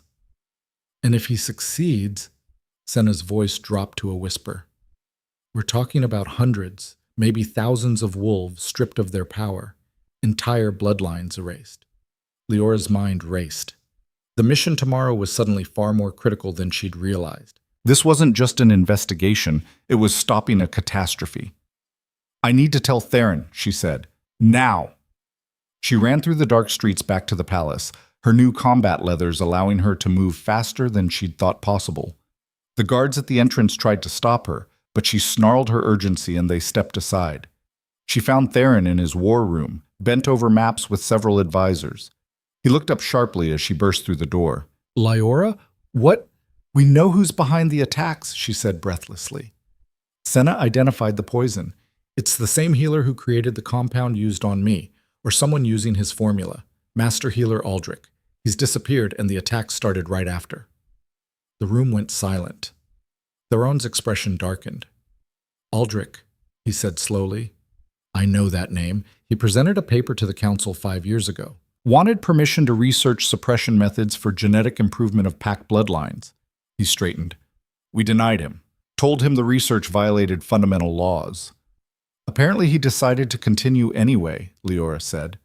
One of the advisors spoke up. If Aldrich is behind this, we're in serious trouble. He trained half the healers in the Northern Territories. He has resources, knowledge, and a network of supporters. Then we shut down his network, Theron said coldly, starting with tomorrow's mission. He looked at Liora. This changes your objective. You're not just investigating anymore. You're hunting. Find Aldrich's trail. Find his contacts. Find anything that leads us to him before he refines that poison further. And when we find him, capture him alive if possible. We need to know how many others are involved, where he's getting his supplies, what his endgame is. Theron's eyes glinted. But if he resists, eliminate the threat. Liora nodded, feeling the weight of the mission settle on her shoulders. This was what she'd asked for, to be useful, to fight, to matter. But standing here in the war room, surrounded by maps of territories and reports of victims, she realized the scale of what she'd signed up for. This wasn't just about her revenge anymore. It was about stopping someone from doing to hundreds of wolves what had been done to her. I'll find him, she promised. I know you will. Theron dismissed the advisors with a gesture. When they were alone, he moved closer. This is going to be dangerous, Liora. Aldrich won't hesitate to use his poison on you again, and this time we might not be able to purge it. I'm aware. Are you? He studied her face. Because I need to know you understand what you're risking. You've only been a wolf for 2 weeks. You're still learning, still adjusting. Most operatives train for years before field missions like this. I don't have years. Liora met his gaze steadily. Those victims out there don't have years. Every day we wait, Aldrich gets closer to perfecting his formula. So yes, I understand the risk, and I'm going anyway. Something shifted in Theron's expression, pride maybe, or concern. You really have changed, haven't you? The girl from the ceremony wouldn't have said that. That girl died in the purge, Liora said quietly. I'm what survived. He reached out, and for a moment she thought he might touch her face. Instead, he straightened her collar with efficient, impersonal hands. Get some sleep. You leave in 4 hours. He turned back to his maps. And Liora, come back alive. I don't like losing investments. She left the war room and returned to her chambers, but sleep was impossible. She paced the small space, her mind churning with everything that could go wrong. What if she failed? What if Aldrich was already gone, already spreading his poison across the territories? What if she ended up back where she started, empty, powerless, erased? The thought terrified her more than death. She was still pacing when the knock came at her door. She opened it to find Cade, fully armed and ready for travel. Couldn't sleep either? He asked. Too much in my head. Yeah, first mission's always like that. He leaned against the doorframe. Listen, I know Marcus and I are supposed to be your escorts tomorrow, supposed to keep you safe and make sure you don't do anything stupid. He paused. But you should know. If it comes down to catching Aldrich or protecting you, I'm choosing the mission. Every time. The blunt honesty was almost refreshing. Good. That's what I'd want. Really? He looked surprised. I'm not here to be protected, Liora said. I'm here to be useful. If I die stopping Aldrich, at least I'll have mattered. Cade studied her for a long moment, then nodded slowly. You know, when Theron first brought you back, I thought you were going to be a liability, a pet project that would get us all killed. He smiled slightly. I'm starting to think I was wrong. Don't get sentimental, you'll ruin your reputation. He laughed. Fair enough. Get some rest, White Wolf. Tomorrow, the real work begins. He left, and Liora finally collapsed onto her bed. She stared at the ceiling, watching shadows dance across the stone, and thought about the journey ahead. Somewhere in the territories, Aldrich was poisoning wolves, creating victims, stealing their power the same way Celeste had stolen hers. And tomorrow, she was going to hunt him down. She closed her eyes, and for the first time in weeks, dreamed of running through endless forest, not fleeing, but hunting, not afraid, but dangerous. When she woke 3 hours later, she was ready. The Eastern Territories waited, and somewhere in them, a monster who needed to be stopped. Liora Vance, the white wolf who refused to be erased, was coming for him. They rode east as the sun broke over Shadowkeep's walls. 3 wolves on horseback, armed for war and investigation both. Cade led, his ice-blue eyes constantly scanning the tree line. Marcus rode behind, silent and watchful. Liora kept pace between them, her new combat leathers feeling like a second skin, the weight of weapons at her sides both comforting and terrifying. First target is Ravenclaw Pack, Cade said as they cleared the city gates. 15 wolves reported loss of transformation over the last 3 days. Alpha Gareth is holding them in quarantine, trying to contain whatever they think is spreading. It's not spreading, Liora said. It's being delivered. We know that. They don't. Marcus urged his horse closer, which means they're going to be hostile when we start asking questions. Nobody likes admitting their pack's been infiltrated. The journey took 2 days of hard riding through dense forest and rocky terrain. Leora's muscles screamed from the constant movement, but she refused to show weakness. Cade and Marcus watched her with evaluating eyes, waiting for her to ask for rest, to complain. She didn't give them the satisfaction. On the second evening, as they made camp in a clearing, Marcus finally spoke up. You ride better than I expected. Most wolves from frontier territories haven't had much practice with horses. I didn't, Liora admitted, tending to her mount with care. But pain is an excellent teacher. You either learn or fall off. Cade laughed from where he was building their fire. Stubborn. That'll keep you alive out here. He gestured to the supplies. Get some food in you. Tomorrow we hit Ravenclaw territory, and Alpha Gareth isn't known for his hospitality. They ate in silence, each lost in their own thoughts. Liora stared into the flames and thought about what they might find tomorrow. More victims like her. More wolves who'd had their futures stolen by poison they never saw coming. Question, Marcus said suddenly. When you were suppressed, did you ever want to give up? Just accept that you'd never transform? Liora considered the question carefully. Every day. It would have been easier to stop hoping, stop fighting, just fade away like they wanted. She met his eyes across the fire. But something in me refused. Even when I didn't know why I kept going anyway. That's what makes you dangerous, Marcus said. Not the white wolf, not the power. That stubbornness. He smiled slightly. Aldrich won't be expecting it. Good, Liora said. I like being underestimated. They reached Ravenclaw territory late the next afternoon. The pack village was smaller than Greyfang had been, maybe 300 wolves total, clustered around a central longhouse. But the atmosphere was wrong. Wolves moved with nervous energy, casting fearful glances at a building on the village's edge. The quarantine house. Alpha Gareth met them at the village entrance. A massive male wolf with gray-streaked hair and eyes that held too much worry. You're the Alpha King's investigators? We are, Cade said. This is Marcus, and this is Liora. We're here to examine the affected wolves and gather information. Gareth's gaze fixed on Liora.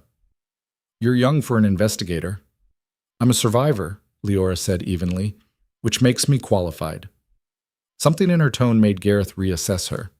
Fair enough. Follow me. But I warn you, the quarantine house isn't pleasant. We've had to restrain some of them. The loss of their wolves has broken them. He led them to the building Liora had noticed earlier. Inside, 15 wolves sat or lay on simple cots, all wearing the same expression of hollow despair she remembered from her own mirror. Young wolves, old wolves, male and female. The poison didn't discriminate.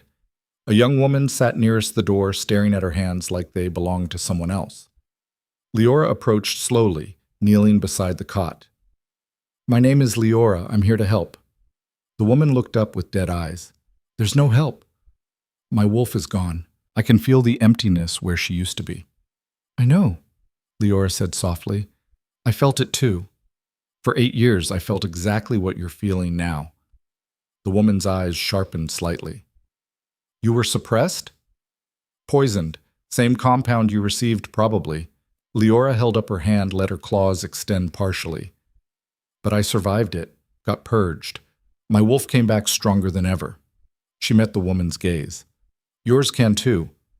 But first I need to know how you were poisoned. What did you eat or drink that was unusual? Who gave it to you? The woman's brow furrowed. There was a healer. Came through about a week ago. Said he was conducting free health screenings for border packs. He gave me a tonic. Said it would strengthen my wolf, help me transform faster during threats. Liora's blood ran cold. What did he look like? Old. White hair, sharp eyes, spoke like someone educated. The woman's voice dropped. I trusted him because he wore the healer's mark, because he seemed to care. Did he say where he was going next? North, to Stonepaw territory. He said they needed screenings too. Liora stood, her mind racing. Aldrich was moving through the border territories systematically, disguised as a helpful healer, poisoning wolves under the guise of helping them. Brilliant and horrifying. She moved through the quarantine house, speaking to each victim, gathering details. They all told the same story, a traveling healer offering tonics, promising strength, leaving poison behind. Cade joined her as she finished interviewing the last victim. Same pattern? Exactly the same. He's not hiding. He's working in plain sight, using his reputation as a healer to gain access. She turned to Alpha Gareth, who'd been listening from the doorway. Have you sent word to Stonepaw Pack? Warned them? I sent a runner yesterday, Gareth said, but I haven't heard back. It's 2 days' travel north through rough terrain. We need to go now, Liora said. If Aldrich is there. He'll be long gone by the time we arrive, Marcus said practically. The man's not stupid.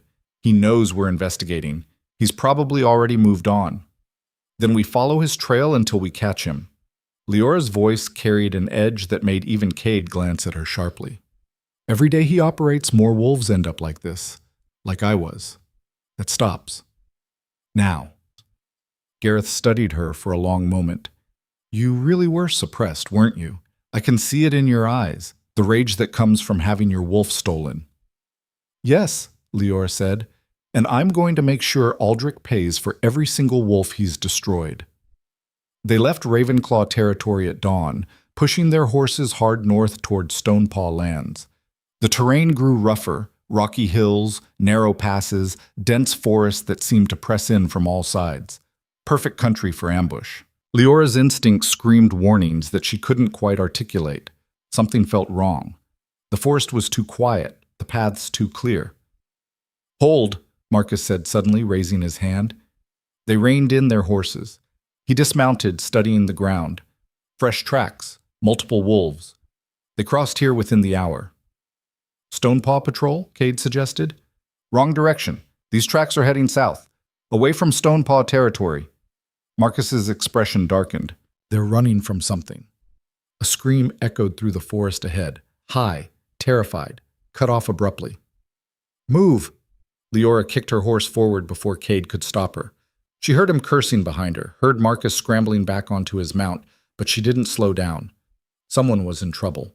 She burst into a clearing and yanked her horse to a halt. 6 wolves surrounded a young male who'd collapsed in the center. They wore no pack markers, no identifying colors. Just dark clothing and weapons designed for killing, not ceremony. Mercenaries. The young male on the ground was clutching his throat, blood seeping between his fingers. One of the mercenaries held a vial of pale green liquid, the same shade as the poison that had destroyed Liora's life. "Well," one of the mercenaries said, turning to face her, "look what wandered into our trap." "Hello, White Wolf. We've been waiting for you." Liora's blood turned to ice. They knew. Somehow, they knew she was coming. Cade and Marcus thundered into the clearing behind her, weapons already drawn. The mercenaries didn't seem concerned. If anything, they looked pleased. 3 investigators, the leader said.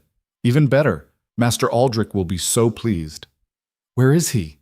Liora demanded, sliding off her horse, her hand moving to her sword.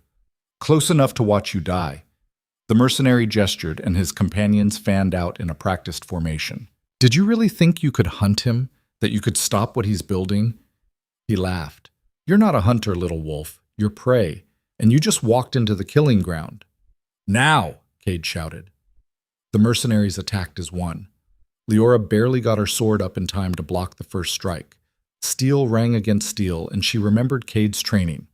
Watch the body, not the weapon.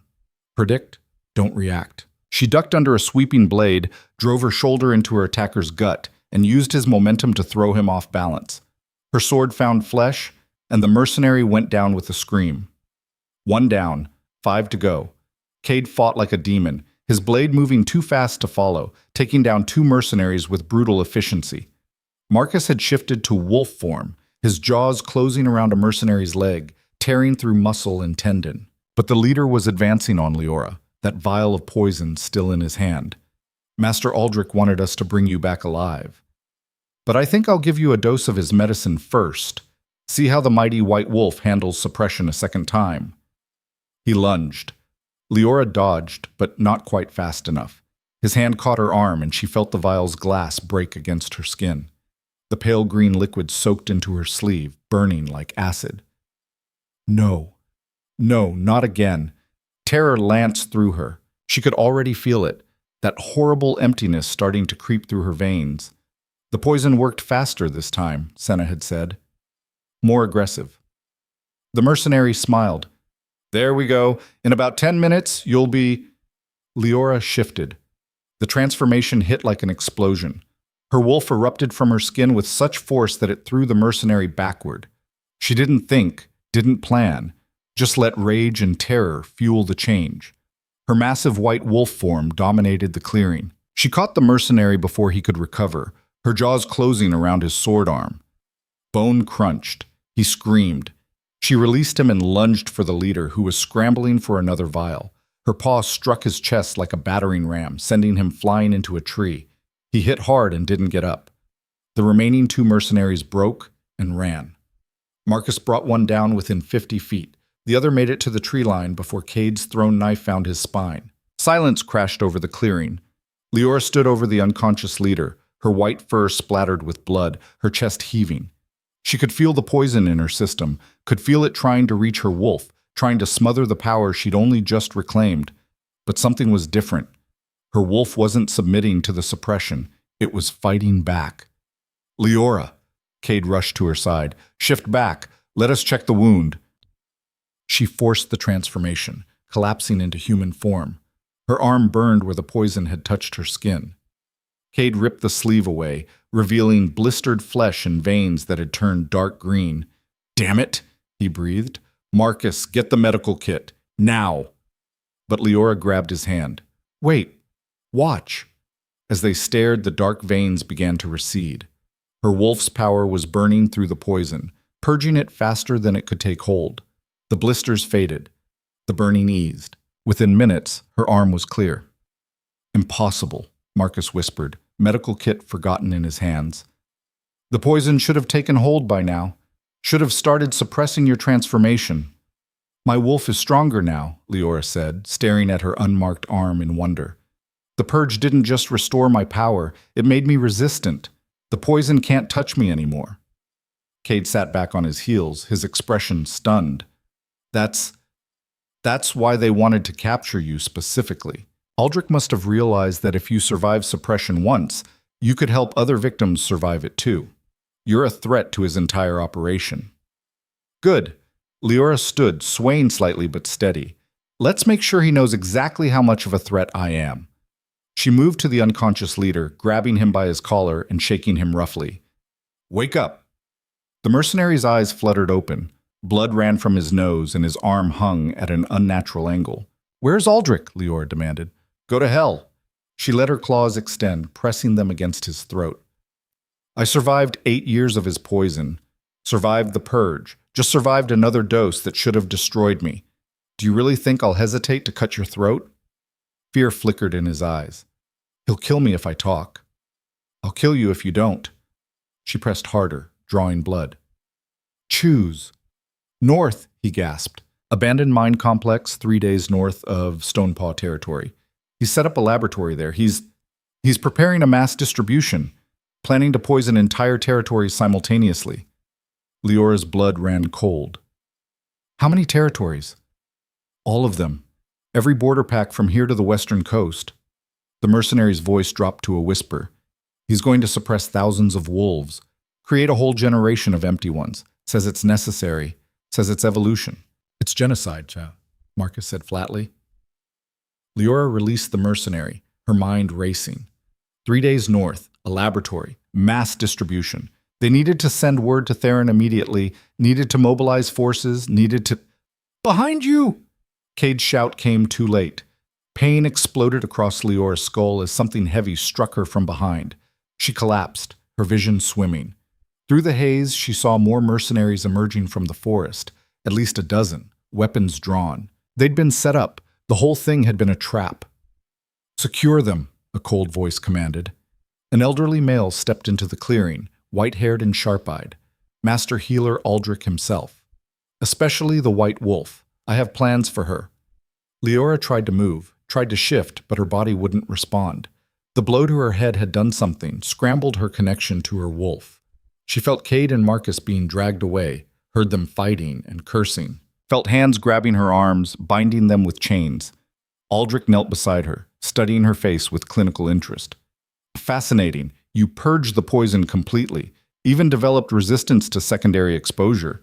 He touched her arm where the mercenary's vial had broken. I've been studying suppression for 30 years, and I've never seen a recovery like yours. You're insane, Liora managed through the pain. No, my dear. I'm visionary. He stood, gesturing to his mercenaries. Bring her to the laboratory, alive and unharmed. I need to study her resistance. Perhaps her blood holds the key to making my formula permanent. He smiled coldly. How poetic. The wolf who survived suppression will help me perfect it. They dragged her to her feet. Liora fought against the chains, but her body still wouldn't cooperate. She watched helplessly as they secured Cade and Marcus as well, both of them injured and restrained. They'd failed, walked right into Aldrich's trap, and now they were prisoners. The mercenaries forced them to march north, deeper into the wilderness. Liora's head cleared slowly as they walked, her connection to her wolf gradually returning. But the chains were specially made, silver-laced, designed to burn wolf flesh and prevent transformation. They walked for hours until they reached a rocky hillside riddled with cave entrances, the abandoned mine complex. Torches blazed from several openings, and more mercenaries stood guard. Aldrich had built an army here, a fortress. They were dragged into the largest cave entrance, down tunnels that opened into a vast underground chamber. The space had been converted into a laboratory, tables covered with vials and equipment, cages holding wolves in various states of suppression, and in the center, a massive cauldron bubbling with pale green liquid. "Welcome to my sanctuary," Aldrich said. "This is where I'm going to change the wolf world forever, where I'm going to cure us of our greatest weakness, allowing inferior bloodlines to dilute our power." "You're creating victims," Liora spat, "not curing anything." "I'm creating clarity." Aldrich moved to one of the cages, where a young wolf sat hollow-eyed and broken. "Look at him. Weak bloodline, minimal power, barely able to maintain transformation. He was a burden to his pack, consuming resources while contributing nothing." He turned back to Liora. "Now he's simply what he always was, human, honest, no longer pretending to be something he wasn't strong enough to be." "You don't get to decide that," Liora said. "You don't get to choose who deserves their wolf and who doesn't." "Someone has to." Aldrich's expression hardened. "The packs have been weakening for generations, accepting anyone, breeding indiscriminately, allowing power to be diluted until we're barely stronger than humans. I'm correcting that mistake. By poisoning innocent wolves, by removing the weak before they weaken us all." He gestured to his mercenaries. "Secure them in the holding cells. I'll begin studying the white wolf tomorrow. For now, let them consider the futility of their position." They were dragged to smaller chambers carved into the rock, prison cells with bars made of silver. Liora was separated from Cade and Marcus, thrown into a cell barely large enough to stand in. The silver door clanged shut. Aldrich appeared outside, studying her through the bars. "You hate me," he observed. "I can see it in your eyes. You think I'm a monster." "You are a monster." "No, I'm what's necessary." He leaned closer. "Your stepmother understood that. When I provided her with the formula to suppress you, she knew she was protecting her daughter's future, ensuring the stronger bloodline would prevail." Leora's breath caught. You gave Celeste the poison?" "Of course. She came to me when you were 10, worried that you might prove stronger than her daughter, that your mother's bloodline might overshadow hers." He smiled. "I helped her, just like I'm helping dozens of packs now." The revelation hit like a physical blow. Celeste hadn't created the poison herself. Aldrich had been pulling the strings all along, had been testing his formula on Liora for 8 years before moving on to mass distribution. She'd been his first victim, his proof of concept. "You destroyed my life," she whispered. "No, child. I showed you the truth of what you are. Weak bloodline, barely worth preserving." His eyes glinted. "Though I admit your resistance is unexpected. Your white wolf emergence even more so. Perhaps I was wrong about you specifically." He straightened. "But that makes you even more valuable. Your blood could be the final piece I need to make my formula permanent, irreversible." He walked away, leaving Liora alone in the silver cage with the weight of revelation crushing her chest. Everything, her entire life of suffering, had been part of Aldrich's research. He'd turned her into an experiment, and now he was going to use what he learned from her to destroy thousands more. She pulled against her chains, ignoring the burn of silver against her skin. Her wolf snarled inside her chest, furious and ready to fight. But the cell was designed perfectly. Escape was impossible. From the next cell, she heard Cade's voice. "Liora? You still conscious?" "Barely." "Good. Listen to me. We're getting out of here." "How? We're locked in silver cells. They have an army. And Aldrich is planning to study me like a laboratory animal." "Yeah, the situation's pretty bad," Cade admitted. "But Marcus and I have been in worse. And you're a white wolf. You're stronger than these chains. You just need to believe it." "Believing doesn't break silver." "No, but rage does." His voice lowered. "You heard what Aldrich said. He gave your stepmother the poison. He's the reason you lost 8 years of your life. He's planning to do the same thing to thousands more wolves." Pause. "Are you really going to let him win?" Liora closed her eyes, feeling the rage build in her chest. Cade was right. This wasn't just about survival anymore. This was about stopping a monster who'd been operating in the shadows for decades. She thought about the young woman in Ravenclaw's quarantine house, about the broken wolves in Aldrich's cages, about every victim past and future. And she thought about the white wolf inside her, the power that had survived 8 years of poison, that had fought its way back from the edge of extinction. That wolf had refused to die, refused to be erased. Time to remind Aldrich of that. Liora opened her eyes and began to pull against the chains with everything she had. The silver burned, seared her flesh, but she didn't stop. Her wolf power surged, fighting against the suppression. In the next cell, she heard Marcus's voice join Cade's. "That's it. Don't stop. Your wolf is stronger than his chains." The silver lynx began to groan. Liora pulled harder, her muscles screaming, her skin blistering, but she felt the metal starting to give, felt the power inside her building to a breaking point. "Come on," Cade shouted. With a sound like thunder, the chain snapped.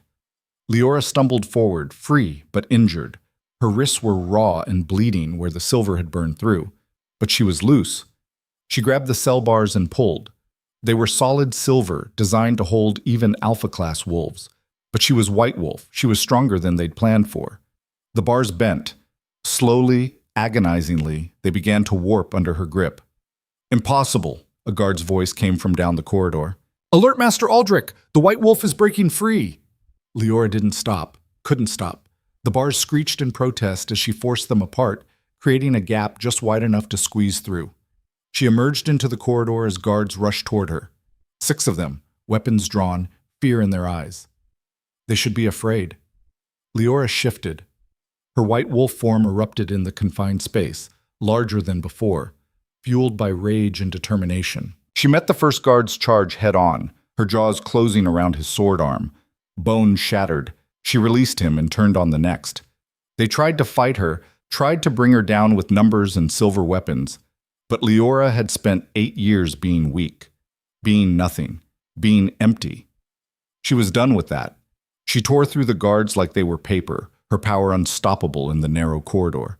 Within minutes, all 6 were down, alive, but broken. She shifted back to human form, grabbed keys from one of the fallen guards, and rushed to free Cade and Marcus. "Holy hell," Cade said as she unlocked his cell. "You really are a monster." "I learned from the best," Liora said grimly.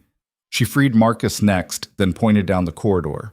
"Aldrich's laboratory is that way. We need to destroy his operation before reinforcements arrive." "We're outnumbered at least 10-1, Marcus pointed out. "Then we'd better move fast." Liora picked up a fallen guard's sword. "You two free the prisoners in the cages. I'll handle Aldrich." "Liora," Cade started. "That's not a request." She met his eyes. "He created the poison that destroyed my life. He's planning to destroy thousands more. This ends tonight, with me." Cade studied her for a long moment, then nodded slowly. "Don't die." "Not planning on it." She ran down the corridor toward the main laboratory, her bare feet silent on stone. Behind her, she heard Cade and Marcus breaking open cage doors, heard the confused sounds of freed prisoners. Ahead, she heard Aldrich's voice shouting orders. Liora burst into the laboratory to find the elderly healer surrounded by a dozen armed mercenaries. He looked at her with more curiosity than fear. "Remarkable. You broke silver restraints. I really must study your cellular structure. The resistance you've developed is unprecedented." "The only thing you're going to study is the inside of a prison cell," Liora said. "I think not." Aldrich gestured, and his mercenaries advanced. "Kill her! She's too dangerous to capture now." They attacked as one. Liora shifted mid-stride, her white wolf form crashing into their formation like an avalanche. She was faster than before, stronger than before. Every transformation made her more in control, more powerful. She was learning what it meant to be a white wolf. And it was terrifying. She fought with everything she'd learned from Cade's brutal training. Used her size to overwhelm them, used her speed to avoid their weapons, used her rage to fuel strikes that left mercenaries broken and bleeding. One by one, they fell. Until only Aldrich remained, backed against his laboratory table, holding a vial of poison like a weapon. "Stay back," he shouted.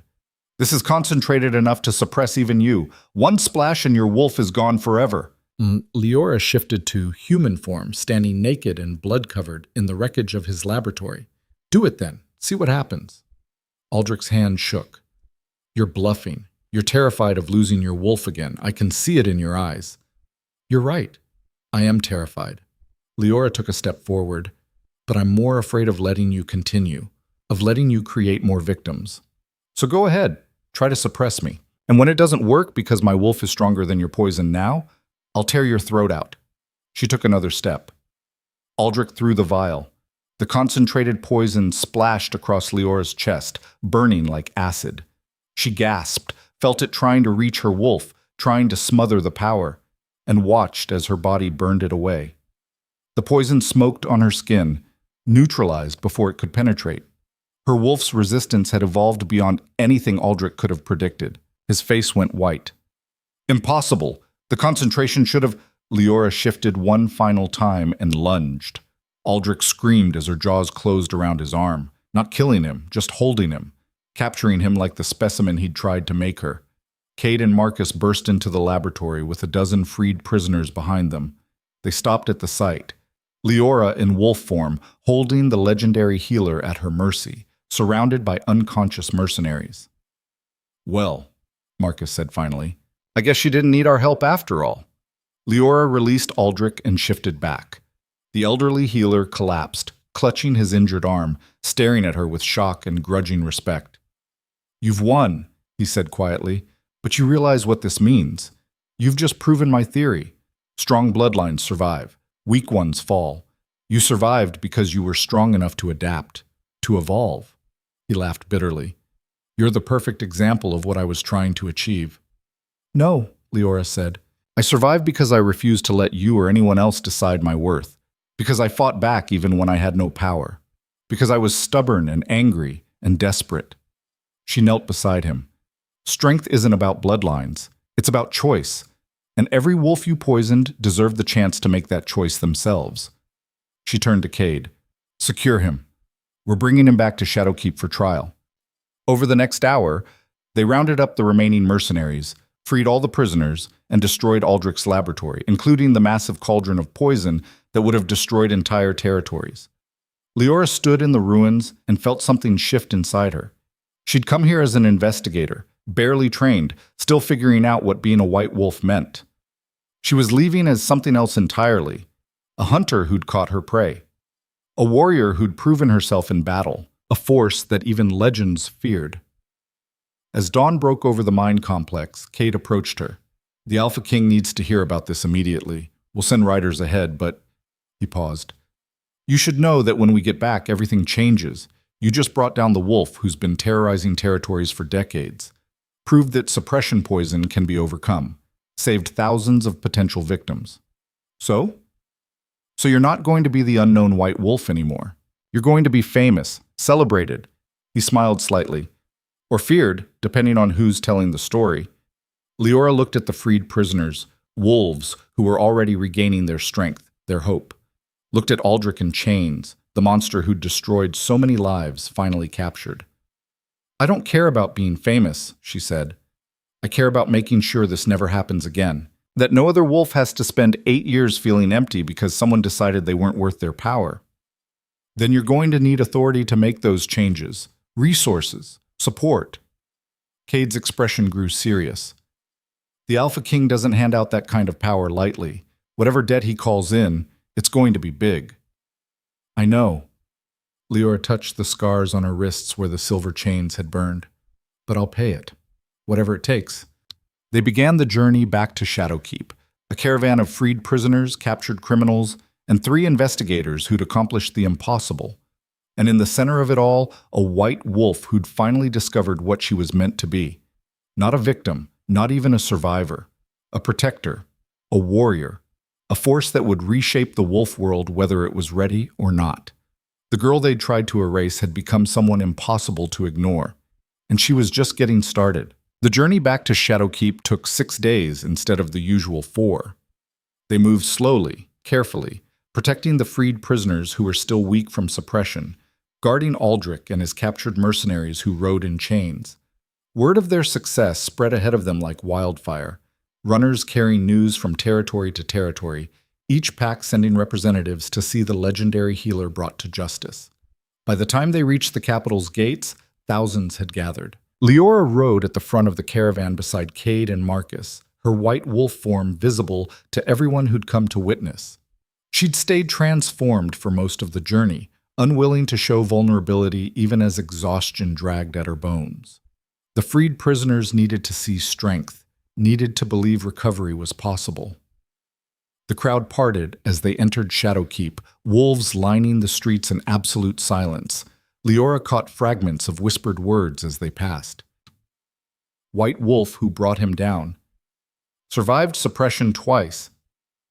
Single-handedly destroyed his entire operation. The stories were already growing beyond truth, but Liora didn't correct them. Let them believe she was invincible. Let them believe suppression could be overcome, whatever gave the victims hope. Theron waited at the palace steps, flanked by the entire High Council. His expression was unreadable as Liora shifted to human form, one of his guards immediately stepping forward with a cloak to cover her. She accepted it with a nod, then met the Alpha King's dark eyes. "Master Healer Aldrich," she said formally, "captured and ready for judgment, along with evidence of his crimes, testimony from 37 victims, and the complete destruction of his laboratory." "So I've heard." Theron descended the steps slowly, his gaze moving from Liora to the prisoners to the freed wolves. "The reports claim you single-handedly took down a fortified position defended by 20 armed mercenaries. Cade and Marcus helped." "Actually," Cade said, dismounting, "she handled the main assault herself. We just cleaned up and freed prisoners." The council members exchanged glances. The bearded elder who'd questioned Liora weeks ago stepped forward. "This is unprecedented. A newly awakened wolf accomplishing what would challenge even seasoned warriors." His eyes narrowed. "Some might wonder if the reports are exaggerated." "They're not," Marcus said flatly. "I watched her break silver restraints through sheer force, watched her fight off an entire squad while resisting concentrated suppression poison. She's exactly as dangerous as the reports claim." "Dangerous," the sharp-featured counselor repeated. "That's what concerns us." Liora felt the shift in the crowd's energy. This was the moment, the council deciding whether she was a hero or a threat, whether her power would be celebrated or contained. Theron raised his hand for silence. "This discussion will continue in the council chamber. For now," he turned to the guards, "take Aldrich to the dungeons, maximum security. He faces trial at dawn." His gaze found the freed prisoners. "The rest of you, to the healing house. Senna and her staff are prepared to begin treatment." The crowd began to move, but Theron's voice stopped Liora. "Not you. You're coming with me." He turned and walked into the palace. Liora followed, feeling every eye on her back, aware that this moment would determine everything that came next. Theron led her not to the war room or council chamber, but to a private study she'd never seen before. Smaller, more personal, with windows overlooking the city and shelves lined with books and maps. He closed the door behind them. "Sit." Liora sat, suddenly aware of how exhausted she was, how much the past week had taken from her. Theron poured 2 glasses of dark liquid from a crystal decanter and handed her one. "Drink. You look like you're about to collapse." She took the glass, sipped cautiously. Some kind of fortified wine that burned going down but warmed her from the inside. "What happens now?" "Now you face the consequences of your success." Theron leaned against his desk, studying her. "The council is terrified. They were willing to tolerate a white wolf under my supervision, doing investigative work, being useful but controlled. What they're not prepared for is a white wolf who can take down fortified positions, resist suppression poison, and inspire that kind of loyalty." He gestured toward the window, where crowds still gathered in the streets. "You've become a symbol, Liora, and symbols are dangerous." "I didn't ask to be a symbol. No one ever does. But here we are." He took a long drink from his glass. "The council will demand I lock you up. They'll cite Morgana, the last white wolf who tried to seize power. They'll argue that your resistance to suppression makes you too dangerous to leave free." Liora's stomach clenched. "And what will you tell them?" "That depends on you." Theron set down his glass. "I told you that you owed me a debt, that when I called it in, you would pay without question. Do you remember?" "Yes." "Good. Because I'm calling it in now." He moved to stand directly in front of her. "The council fears you. The Pax are starting to see you as someone who could challenge the existing power structure. In 6 months, maybe a year, someone will try to use you as a figurehead for rebellion. And then I'll have to put you down like I did Morgana. Unless what? Unless you become mine in a way that can't be challenged or questioned. His eyes locked onto hers. I want you as my Luna, my mate, my equal partner in ruling these territories. The words hung in the air like lightning before a storm. Liora stared at him, certain she'd misheard. You want me to mate with you? That's the debt? Yes, a political alliance that makes your power an extension of mine, that transforms you from a potential threat into an asset that strengthens my rule. He paused. The council can't argue against an alpha king choosing his Luna, and with you at my side, we can reshape the entire system, rewrite laws that allow suppression, create protections for wolves like those Aldrich victimized, actually change things instead of just surviving them. Liora's mind spun. A week ago, she'd been barely trained, still learning what being a white wolf meant. Now the Alpha King was offering her the highest position in the wolf kingdom, not out of love, but out of political necessity. You don't love me, she said carefully. No. And you don't love me. Theron's honesty was almost brutal. But we respect each other, we understand each other, and we both want the same thing, a wolf world that's stronger, fairer, where power isn't abused by those who hold it. He leaned closer. I'm not offering you romance, Liora. I'm offering you partnership, authority. The ability to ensure what happened to you never happens to anyone else. And if I say no, then I'll protect you as long as I can. But eventually, the council will force my hand. They'll manufacture evidence, create threats, do whatever it takes to justify eliminating you. His expression was grim. I'm powerful, but even I can't defy the entire council indefinitely. This is your best chance at survival, and theirs. He gestured towards the window again, toward the freed prisoners being led to the healing house. As Luna, you'll have the authority to reform the Healers Guild, to investigate suppression cases, to punish those who abuse their power. Refuse, and you're just another dangerous wolf who needs to be contained. Liora stood, moving to the window, looking out at the city that had become her home. She thought about the girl she'd been a month ago, broken, poisoned, invisible. That girl would have been terrified of this offer, would have seen it as another trap, another way to be used, but that girl was gone. If I accept, she said slowly, I want conditions. Name them. The freed prisoners get full treatment and support. No pack can reject them for having been suppressed. They get a chance to rebuild their lives. Agreed. Second, I want authority to investigate any suspected suppression cases, to reform the Healers Guild and implement safeguards. No more Aldrichs operating in the shadows. You'll have it. Third, she turned to face him. This is a partnership, not ownership. You don't get to control me or make decisions about my life without my input. We're equals, or this doesn't work. Theron studied her for a long moment, then smiled, genuine, almost warm. You really have changed. The girl from the ceremony never would have made demands. That girl died in the purge. You're negotiating with what survived. Good, because what survived is exactly who I need. He held out his hand. Do we have an agreement? Liora looked at his offered hand, understanding the weight of what she was accepting. This wasn't a fairy tale, wasn't love conquering all. This was cold political calculation dressed up as destiny. But it was also real power, real authority to change the system that had destroyed her. She took his hand. We have an agreement. His grip was firm, warm, and the moment their hands connected, something shifted in the air between them. Not romantic, not yet, but recognition. Two predators choosing to hunt together instead of against each other. The council meets in an hour, Theron said.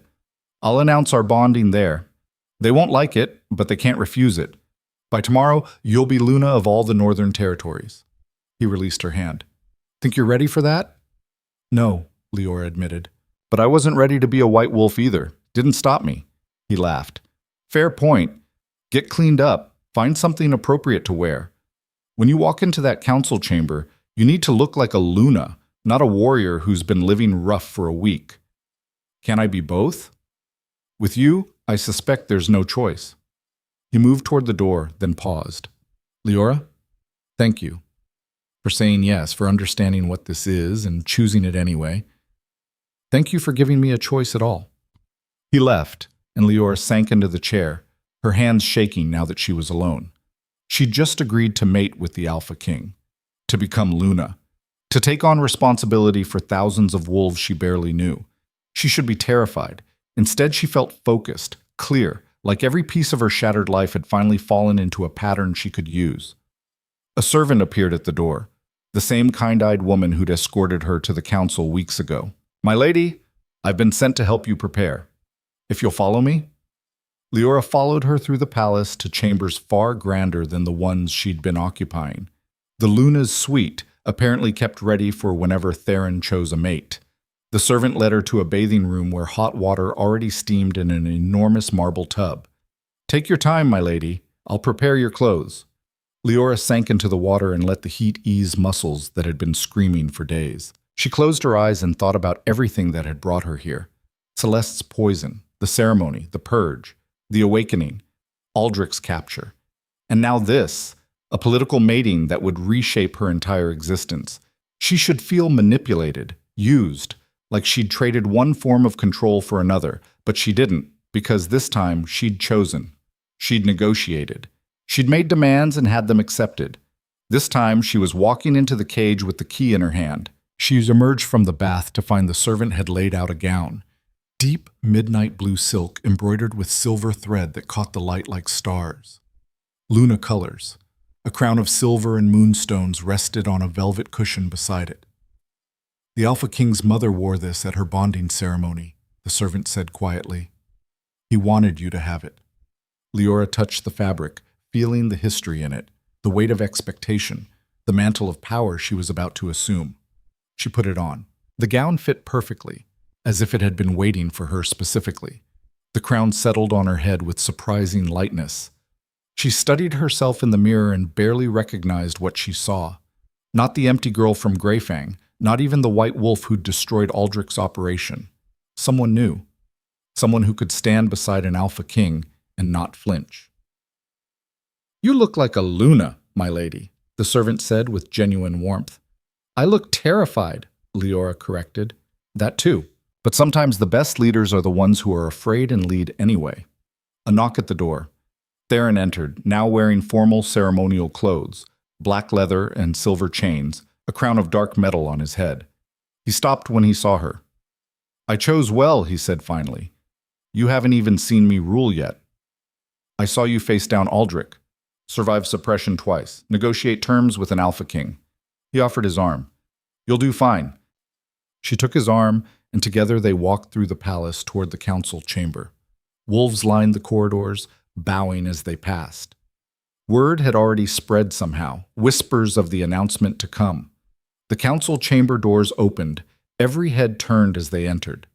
Theron led her to the center of the room, to the space where she'd stood weeks ago as a confused girl who'd just exposed her family's crimes. The council members sat in their high seats, expressions ranging from shock to calculation to barely concealed anger. "Counselors," Theron said, his voice carrying absolute authority, "I've called this emergency session to make an announcement. As of this moment, I am claiming Liora Vance as my Luna and mate. The bonding ceremony will take place tomorrow at dawn." The chamber erupted. "You can't be serious. She's barely been a wolf for a month. This is unprecedented. This is madness." The bearded elder raised his hand for silence. "Alpha King, we understand that the White Wolf has proven herself capable, but to elevate her to Luna without proper courtship, without allowing the council to review—" "The council doesn't review my choice of mate," Theron cut him off coldly. "That is my right as Alpha King, and I've chosen." "A white wolf is Luna," the sharp-featured woman said. "Do you understand what message that sends? The last white wolf we allowed to accumulate power nearly destroyed the council system. Morgana." "Morgana was nothing like Liora," Theron said, "and I'm tired of hearing that comparison. Liora has spent the last month proving herself, captured Aldrich, destroyed a suppression network, freed dozens of victims. She's earned her position through action, not bloodline." She's earned the right to be respected," another counselor argued. "Not to rule beside you. The two are not the same." Liora felt Theron tense beside her, ready to argue further. But she'd spent weeks watching council politics, learning how power moved through these chambers. She stepped forward. "May I speak?" The room went silent, every eye fixed on her. "You're afraid of me," Liora said simply. "I understand that. I'm a white wolf. I'm new. I'm unpredictable. And yes, I've shown I can be dangerous when necessary." She met each counselor's eyes in turn. "But I'm also the wolf who survived 8 years of suppression and came back stronger, who understands what it's like to be powerless, who knows exactly what happens when those with authority abuse it." She moved to the center of the circle, forcing them to look at her directly. "You're right that I haven't been a wolf for long, but I've been a victim of your broken system my entire life. I know where the cracks are, where predators like Aldrich hide, where wolves slip through because no one with power cared enough to look." Her voice strengthened. "As Luna, I won't just stand beside the Alpha King. I'll make sure those cracks get filled, make sure victims get protected, make sure no other wolf spends 8 years being poisoned while healers and pack leaders look the other way." "Pretty words," the bearded elder said, "but words are easy. How do we know you won't abuse your position the way Morgana did?" "You don't," Liora said honestly. "You'll have to trust the Alpha King's judgment and watch me prove myself every single day." She paused. "But ask yourselves this. Who better to reform a broken system than someone who's survived it? Who better to protect the powerless than someone who remembers what powerlessness feels like?" Silence filled the chamber. The bearded elder leaned back in his chair, studying her with new eyes. "You make a compelling argument, girl. But the council exists to prevent exactly this kind of concentrated power. An Alpha King is one thing. An Alpha King mated to a white wolf is quite another." "Then create oversight," Liora said. "Establish review processes for my reforms. Require me to report to you quarterly. Build in safeguards." She smiled slightly. "I'm not asking for unchecked authority. I'm asking for the chance to help fix what's broken." The counselors exchanged glances. She'd given them something they hadn't expected, the appearance of control, the illusion that they were still managing the situation. The sharp-featured woman spoke up. "If we agree to this bonding, and I'm not saying we are, we would require regular reports, transparency in your reforms, and the right to revoke your authority if we determine you're abusing it." "Agreed," Liora said immediately. Theron shot her a glance that promised they'd discuss her concessions later, but she ignored it. This was about survival, about getting what she needed by giving them what they thought they wanted. The bearded elder stood. "Very well. The council will vote. All in favor of accepting Liora Vance as Luna?" Slowly, hands began to rise. Not all of them. 3 counselors kept their arms firmly down, their expressions hostile. But 8 hands rose, including the elders. "The motion passes," he said. "The bonding ceremony is approved." He looked at Liora with something that might have been respect. "Don't make us regret this, girl." "I'll do my best." The session concluded, and Theron led her from the chamber. Once they were in the corridor, he spoke quietly.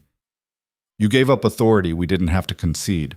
Quarterly reports, oversight, the right to revoke. I gave them the illusion of control," Liora corrected.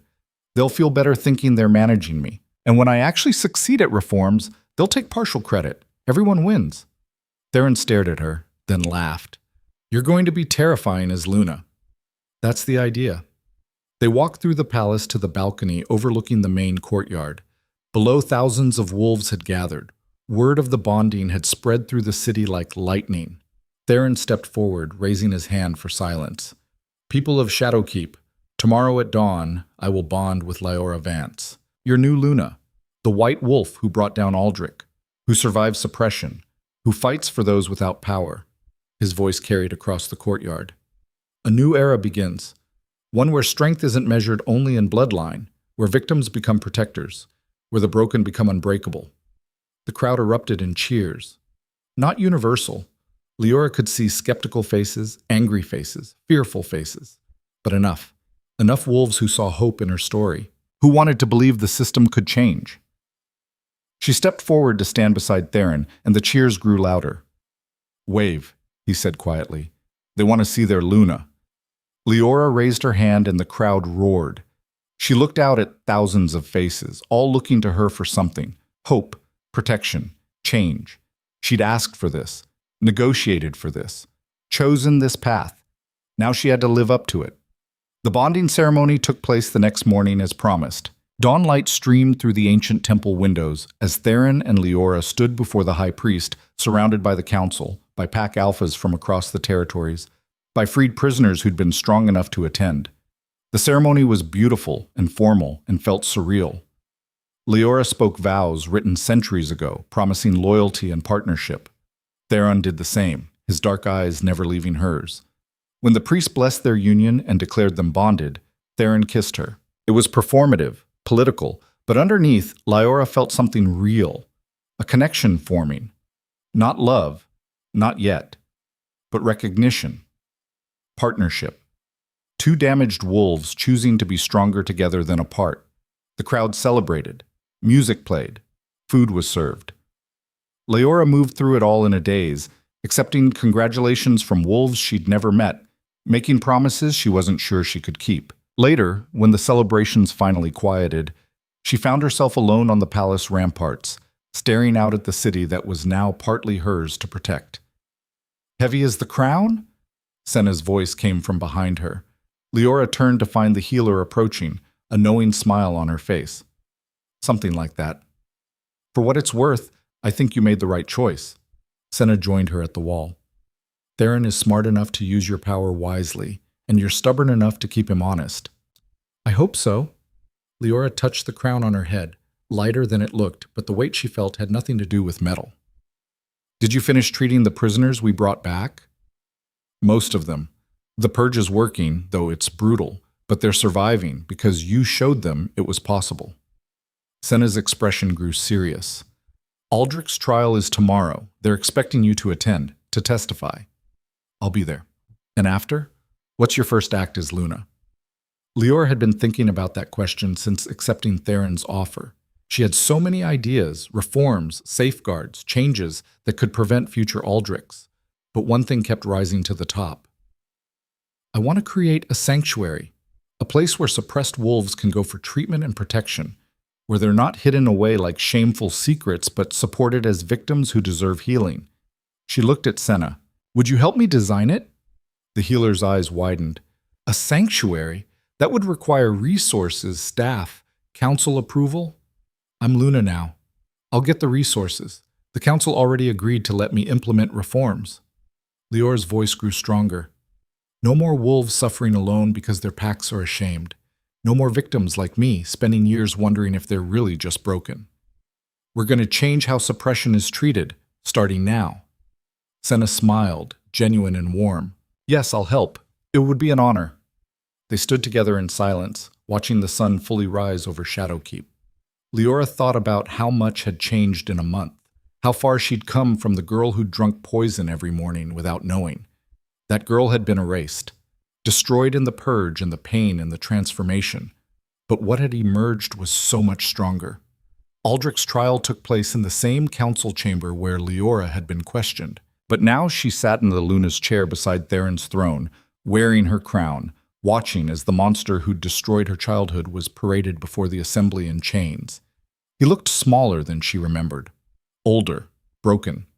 The charges were read: 37 counts of suppression poisoning, conspiracy to commit genocide, murder of at least 15 wolves who'd died from complications during suppression, treason against the council itself. Aldrich listened without expression until they called Liora to testify. She stood, moved to the witness circle, and met his eyes. "You were my first victim," she said quietly. 8 years old when Celeste came to you, asking for a way to suppress her stepdaughter. You gave her the poison gladly, didn't you? "I provided a solution to a bloodline problem," Aldrich said, his voice still carrying that academic tone. "Your mother's genetics were too strong, would have overshadowed your stepsister's inheritance. I helped maintain proper hierarchy. You destroyed a child's life to satisfy your theories. I conducted research, used willing participants. I wasn't willing," Leora's voice cracked like thunder. "I was 8 years old. I trusted my stepmother. I drank that poison for 8 years without knowing what it was doing to me, without having any choice." She took a step toward him. "And then you used what you learned from me to refine your formula, to poison dozens more wolves, to plan mass suppression of entire territories, all in the name of your twisted idea of genetic purity. I was trying to save us, Aldrich said, his composure cracking. The wolf packs have been weakening for generations. Inferior bloodlines breeding without oversight, diluting our powers. Inferior bloodlines like mine? Liora let her power flare, let her eyes glow white. I survived your poison twice, developed resistance, became strong enough to tear down your entire operation. She smiled coldly. Tell me again about inferior bloodlines. Aldrich had no answer. The council deliberated for less than an hour before returning with their verdict, guilty on all counts. The sentence, permanent exile to the most remote territory, stripped of his healer's marks, forbidden from ever practicing medicine or conducting research again. Not death, but isolation, being cut off from everything he valued. Liora watched as they led him away and felt nothing. No satisfaction, no closure, just the knowledge that he couldn't hurt anyone else. Is it wrong that I feel empty? She asked Theron later when they were alone in the Luna's chambers that were now hers. You wanted revenge to feel better than it does, he said. That's normal. Justice isn't satisfying the way we imagine it should be. Then what is? He gestured to the stack of papers on her desk, petitions from suppressed wolves asking for help, proposals for the sanctuary, requests for her to visit territories and inspect healing practices. That, making sure it never happens again. That's the only revenge that matters. Liora picked up the first petition, reading about a young wolf in the Western Territories showing signs of suppression. Already, her network was forming, wolves trusting her enough to ask for help. Then let's get to work. The months that followed were brutal and exhausting and more fulfilling than anything Liora had ever experienced. She traveled to every territory, inspecting healing practices, interviewing suspected victims, building the network that would become her early warning system against suppression.